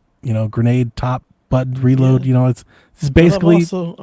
I also see how you play. Like you're aiming for center mass and just dumping clips. I know they feel different, but like they're all, more or less similar. And you're like the nuances between how each feels matters to me, and I'm like, holy shit! It matters a whole lot. Like I am. Like you can kind of adjust to whatever, right? No. I don't want an AR. I want a scout rifle. Oh man, a hand cannon of some sort. Maybe a submachine gun. Like I have very nuanced types of I'll guns. shoot Even whatever in Call of Duty. I pick up. Yeah, I'm not that way. Whatever I find. And Halo is even more egregious because I got to pick up these weird alien weapons. And then they run out of ammo, and then I just I'm out of whatever. They do run out of ammo a lot. And that shit drives me nuts. Like I have my gun. I want my gun. Give me bullets for my gun that I like. No, you need the needler. I hate that with thing. the little guys going, ah! I hate that thing so much. Yes, I get very nuanced. But I don't think this is the same at all because what you're talking about is very finite. It's very acute. Mm-hmm. But like I am that like is a big reason I've never liked the driving in Halo. Now I don't think that's a hot take at all. Mm-hmm. Driving in Halo is different. Like it's like it's nothing, it does its own thing. But like I'm just like I've always been like, why don't you just drive? Like every Ubisoft Grand Theft, just drive. You motherfucker, just drive. Driving in Ubisoft games was super weird to me for a while too. Like they weren't the best at that. Like, but at least it was like standard driving. Doing what? Or Halo, where it's where you point to steer and then the car catches up to you and you can like shoot independently. And I get what they're doing and why they do it. I just don't like it. It's like I appreciate that you can do like kind of two things at one time, and it is good when you get used to it. You can pull it off. I'm not even saying it's hard. Like I played it, I beat the games, but I just don't like it. It's like your gunplay. I just don't like it. I would rather it not be this way. Just like, man, I thought we fixed this with like Mario Kart. Why are we fucking doing this like this? Madness. Yeah. Get it together, Halo. Q43N. Last question of the night. In honor of the death of Xbox, what is your Rushmore of game consoles? The death of Xbox consoles. No, just Xbox. I said what I said. Dev. I said what I said. Rushmore of consoles, huh? Best or favorite? Does it matter? For me, it's always different. Favorite. For me, it's always favorite. My favorite and best answers would be different. All right, hang on. Best doesn't can we do best? Favorite. You can do best. I won't be. No, can you contribute to best? Like, do you think is best? I'm too biased. I can't remove my bias. I would say best are. Oh, you're gonna hate this. Yes, I am. I kind of hate this. Up there. No, I wouldn't do that. Not in the best argument. I want to say PlayStation 2, 4, Switch, and now I need to fill the fourth one. And I feel like it should be Super Nintendo, but I'm also feel like I'm ruling off like, am I overly ruling out like a Game Boy? like a portable. Like portable is such a thing. Like I have the Switch, I have representation, but like portable gaming is huge, and to only have the Switch feels, or does it not count? Because it's a not portable. a console. Doesn't count. Not a Doesn't count. count. Okay, it's not Doesn't a console. count. All right, Not a all right. console. Then Super Nintendo, PlayStation 2, 4, Switch, and Super Nintendo. I can respect that. Best. I can stand behind that as best. Yeah, it's got all. Like I want to think Wii, but I feel like I have the overlap with the Switch. I think here's one. The Wii's more influential than the Super Nintendo. It is, but does it? It is, right? See, and this is where I have the problem. But it's influencing in a different way. Yeah. A way that we don't like. Like a way that doesn't touch the hardcore customer. There's that, and it's the fact that like people just got it for Wii Sports. Like, I don't think just Wii. I mean, good point. Yeah, but the attach rate was huge. But just what the Wii did in terms of, so like the PlayStation and the Wii both took video games mainstream. PlayStation with the DVD, Wii with the controller. Everybody, like anybody, could play the Wii from get go. I think they're Just still the just number 1 swing. and 2 best selling consoles of all time. Still, right? Yeah, and then the PlayStation 2 introduced the DVD. Like it became the easiest add-on. Oh, we don't want to buy. We're not paying a $500 games machine. Oh, but it's a DVD player. Well, we need a DVD player. We want to watch movies. It was. The We might cheapest as DVD well player. get the one that also plays game, like, right? Yeah. So both of those went super main. So I think both of those are probably the most influential 1000%. consoles of all time. And then maybe like the 360, like right behind those two. Yeah, because that's what started the influence of Everything like, we know online today. gaming. Yeah. Social gaming, live services, indie games, digital distribution. But I Fucking still trophies. think, but the Wii and the PlayStation 2 is above that. Yeah, absolutely. But the Super Nintendo, influential to game design, IP, legacy. We're talking about some of the greatest video games ever made, still, to this day, some of the best entries in its series. It still holds up.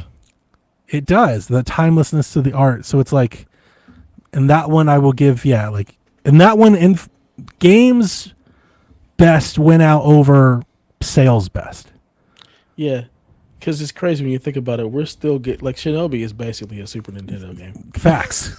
And it's coming. And here's the other. It's coming back around. Hollow Knight, Ori, like all of this is just people growing up being like, "That's cool, you're doing Call of Duty and shit," but I'm missing the games I grew up on, and now they're making those. 1000%.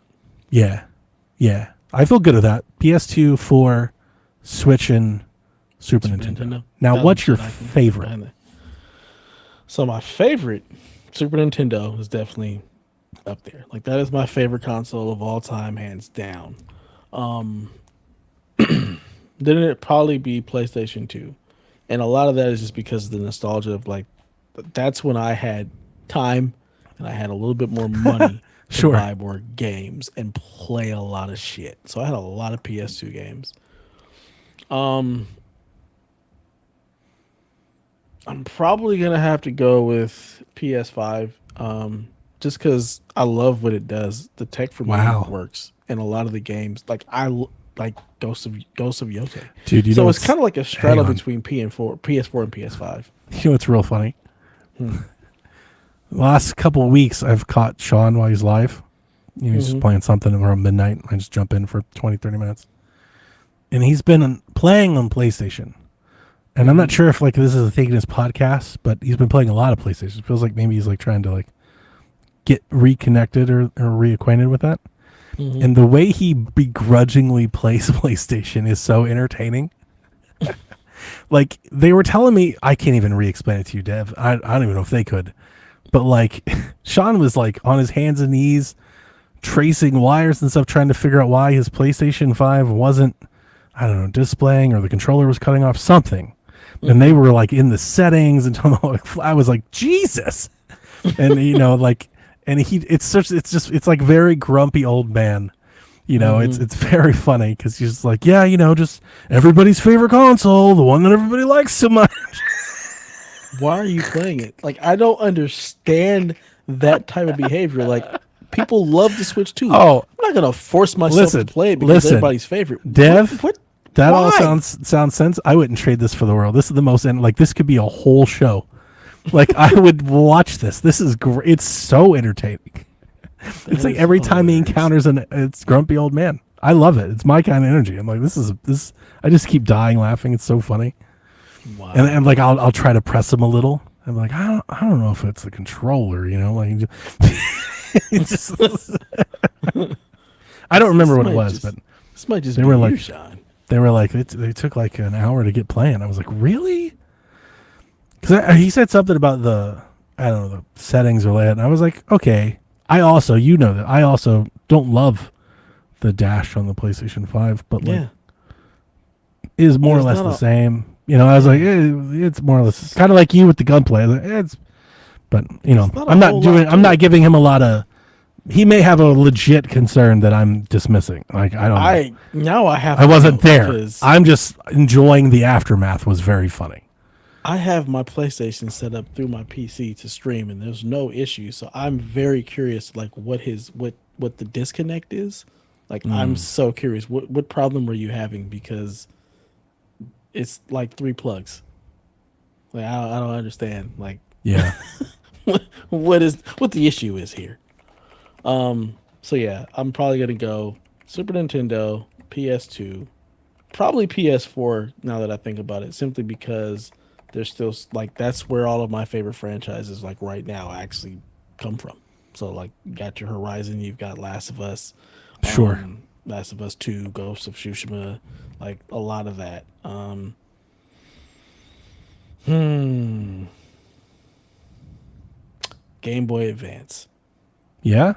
Yeah, even though it's not a console, GBA guy. I was never a GBA guy. I You was a know, big I've talked GBA about a guy. bunch. I never really got into portables. The 3DS was my first. 3DS was my first portable. Ah. Changed gaming for me forever. My only portables were Game Boy and Game Boy Advance. Those are the only portables that I've ever really had, and most of it was Tetris and playing old NES games like Super Dodgeball. Yeah, I've told this when we get into these topics of reminiscing. I've told the story at least on Shack a billion times, but I always kind of looked down on portables. I always looked like just Interesting. like cheaper iteration like the games. Yeah, You know, yeah. it was like blips and bloops and stuff. I was like, Thousand you're percent. you're playing a Game Boy? Like, have you seen an N64? Have you seen Ocarina? What are you doing? Like, it was stuff like that. And that lasted, all through there. I remember I was playing Wind Waker and people were like, man, Metroid Zero. And I was like, what? I'm not playing Super Nintendo. I'm playing Wind Waker, like Twilight Print, like the new games, Hmm. because it always seemed old and, like just kind of what we were doing, Yeah, you yeah. know. And then the 3DS, it was Fire Emblem. Hmm. I'd kind of gotten into Fire Emblem on Wii and like was interested. And then when it came out, it had like megaton reviews. Hmm. And the 3DS felt like the 3DS was doing what the Wii was doing, and like in Correct. some cases better than what the Wii was doing. So like the 3DS felt like a leap for me from there. So like that was the first time I ever got into one. That makes sense. And that's the reason I always gave like calling them hell, because I was the 3DS versus the Vita was like a moment. Like that was a decision for me. Like I was there. Which one do I pick? Do I want the one like I like Madden and like this one plays like these cool big games, but then Fire It Emblem really did me doesn't. over. Yep. Yeah, yeah. And I get it because I know that you are not fond of the NES, so I can see how the Game Yeah, Boy like and everything else everything would looked be like, like why would I NES, want to? and that's exactly what I got happened. N64. Why would I want to play that? But when you had the NES and then you had the Game Boy, you're like, well, shit. This is just a portable version of this trash. So In the we're palm of your happy. This hands, is like I awesome. am with Switch now. Mm-hmm. This is in the palm of my hands, and I can take it with me. Yeah, no, I get it, but it took a while. Like I wasn't there. The tech wasn't there for me. It was the Vita and the 3DS. Was the first time I thought I was getting like a. I remember I was in high school, and I saw somebody playing 2K on a PSP, and I was like, "What a joke!" I was just like, God, like, okay, 2000 called. They want their PlayStation back. It's like, what are we doing here? Wow, that's wild. Yeah. And the fact that you said in high school 2000 called, I'm in college at that time. It just, yeah, like it always looked like, what we were doing a gen or two ago. I get it. Makes perfect sense. And then the 3DS and the Vita hit, and I was like, oh. Yeah. Those are different. I was off the ride by then. And then the crazy thing is, my gaming habit and everything changed completely from that day forward. Like, you fast forward from that moment, 5 years, and I'm on the Nintendo Shack going, please just let it be a handheld. Like, begging for a handheld. Like that. I loved the 3DS that much. Wow. It's changed who you are. It's what you like. That's why you just bought a damn handheld PC. You have that tablet. Yeah. Yeah. Johnny's like, I game on the go, but I also game at home. Even when I'm at home, sometimes I'll just sit on the couch with the handheld. That blows my mind. I could never. It's just comfortable. I could never. If I had a portal, I'd play Ghost of Tsushima, but then people want to talk to me, and then that just throws it all out the window. I need to go back into my office. Leave me alone. You can still sit in the office on the thing. That does not deter. Why would I do that? Why would I sit in the office? See, I know, yeah, that's what I do. No. I would literally go sit in the chair or the couch and just play the handheld. Like the other day, streamed to my tablet from my computer, just sitting over across the room. Computers here, could sit here and do it, but I just wanted to sit there. So I'm doing it from there. Yeah, I could never. This is the life I've lived since 3DS. You can't take that back. I have so much convenience to have. You can't just. What do you mean I have to be permanently stationed to get? What are you talking about? Who does that? That's just how I like the game. I want to sit down in a chair you heathens. with a controller and a big screen, not this Kaiju. little screen. Kaiju does not like my 2K comment. PSP was trash. I was not a fan of that thing at all. I remember like Tony Hawk. It was like, that's not even Tony Hawk. Dude, it's PSP was not great. It was great if you wanted to homebrew it. The GBA is the same. So is the DS. Like these are no stones. Like I looked at I remember I looked at the DS. I've told Rebecca this. She loves the DS. I laughed. I was like, nobody's buying like the way that it looks. I was like, no, I'm not. I don't want. And I think it sold more than everything. Yep. It's like the fucking highest selling console ever. But I didn't. They were like, "We've got Brain Age." I was like, "Fucking, you ain't not for me." Like I wasn't interested. We've got new Super Mario Brothers. It looks like the old Super Mario Brothers. Why would I want to go back to a 2D world when I've got this 3D stuff? Even the first 3DS, I scoffed at. The first one, I'm not sure if you remember that one. It's like the little clamshell, so edgy and ugly. I thought that thing was ugly as could be. Yeah, and I was slider for the 3D. Like, what the hell? So I was going to get a Vita. And that 3DS XL came out, and I was like, now we're talking. Yep, I remember those too. That's when I got it. Running gaming. Yeah. Good times. So what was it? Did you do your Rushmore? I did my Rushmore. What's your favorites? All right, so this is really hard. I'm sure.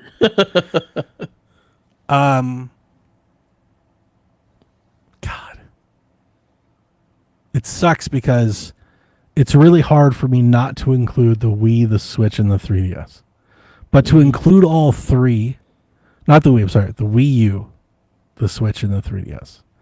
To include all three feels wrong because they all share like the same library. The Switch is like the best version of both of those. Right? The Wii U is very special. For the time, it's one of my favorite consoles. Like playing gaming that way, I adore. But I don't know. Like I can't. How do I leave off PlayStation 4 and Xbox 360? Easy. You left them off a long time ago. Not the 360. No, I feel like the 360 love those consoles. Has to be on your list. I could easily see you getting rid of the PS4 because you've gotten rid of them so many times. So I'm gonna hate to do this, but because the Switch literally just is a Wii U, like minus like 3 games. I'm gonna leave the Wii U off. I'm gonna have the Switch, the 3DS, the N64, and the Xbox 360. That makes sense. That makes perfect sense. It edges out the PlayStation 4, which hurts. I think the PlayStation 4 is an incredible console. But you're not tripping over the PS4 console not coming forward the same way you would the No. Xbox 360. No.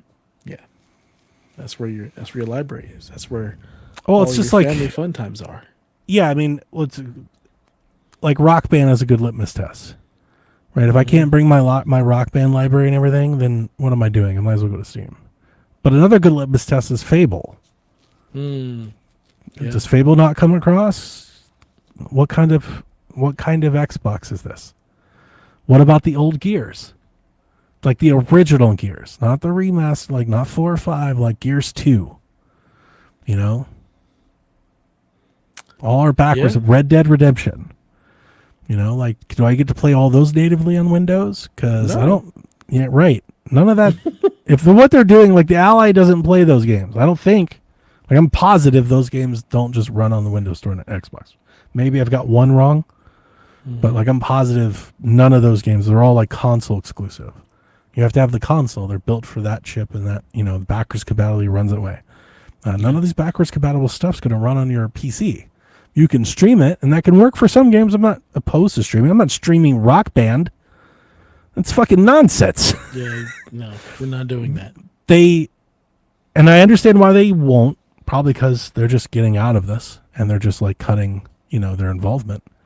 At least that'd be what I theorize. But I understand why they're not going to put in the work for this, because it's not going to be fruitful for them. But I feel like they owe it.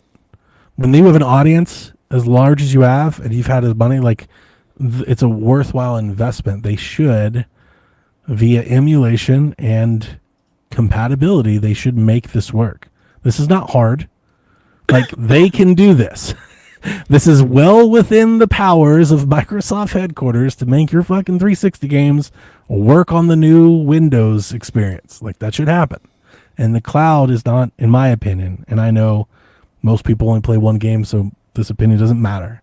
But in my opinion, cloud is not a good enough excuse for that. A subscription, like NSO, I could live with, but not cloud. Cloud's too far. You know, like, these are games you own. These are games they sold you. These are games they sold consoles on. Their backwards compatibility was all, it headlined their whole E3. Like, these are features they built their brand around. To not make it work on their next console, quote unquote, like the Ally, that feels like you're abandoning what you used to be. But that's what they do. Yeah, no, that's what they're doing. Yeah, I see it. No, not even doing. It's just what they do. Like, they abandoned the whole idea of the Xbox One. Yeah. Like, yeah, no, I see it. par Like, for the based on these course. rumors that just came out, I see it. Like, if that's true, like, I thought they were going to have a console. If they're not, and the next one is just a PC, and they're just going to be like, well, some stuff works and some stuff doesn't. You know, like, I feel like that's a huge mess. Now, that doesn't mean it can't be successful. I don't think it will, especially if it's really expensive. But I think I think I've said this from the beginning. You know this. Son the Ally, I've seen it as this could be what Xbox becomes. A label on the side of PCs. Yep, 1000%. And like, you know, and they're still going to make games and publish them, but like in the platform provider sense of the word, it looks like they're trying to have this soft exit. Like, that's what it looks like. And they're like, we're going to try to do the best we can to the customers but they're not going to go as far as I would like to see them. Right. It really sounds like they're going to be like, well, you know, some stuff's play anywhere, some stuff's not. You can, like, their answer is anything you can't do, you can do on the cloud. That's their answer. You can cloud stream anything you can't play. And, yeah, like Rock Band for me is a deal breaker. Like, I'm out at Rock Band.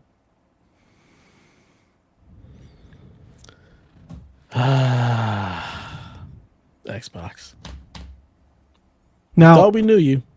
now I would tell you, if they had like a button on the icon and it launched and looked like an Xbox and I could play all of my games there and they ran natively and you could desktop and, like, that sounds awesome. I would be interested in that. Yeah. But if they leave their legacy, I mean, I would question why anybody would then support them. Because you can't say it's because of what I've always done. They're literally telling you none of these games are coming over. You know, like, what are you doing then? Like what? I would question anybody at that point. Like it feels, unless maybe again, and maybe this is literally a bigger market. Unless you're like, I don't give a fuck about Xbox. I'm buying this for Steam. That makes sense. I could see that. I could see Steam people being interested. Like, fuck, I want to get into PC gaming. This is the best buy. I could see that being a thing, and maybe that is the plan. But it does feel like it. You know, if this is true and this plays out like the Ally did today, man, that feels like a gut punch to anybody that's been with Xbox for a long time. Yep, it's the sad truth, but we'll see what happens. We'll see how well the Xbox Ally, ROG Ally, whatever the hell it's called, does, and apparently we'll find out more. Xbox Ally X in 2027 when apparently new consoles are launching. So powered by Dell. Buckle up and see what happens. But that's a story for another time. And for now, this time is coming to an end. So please, time is up. Everybody, while you're out there, because we don't do it, please play some video games.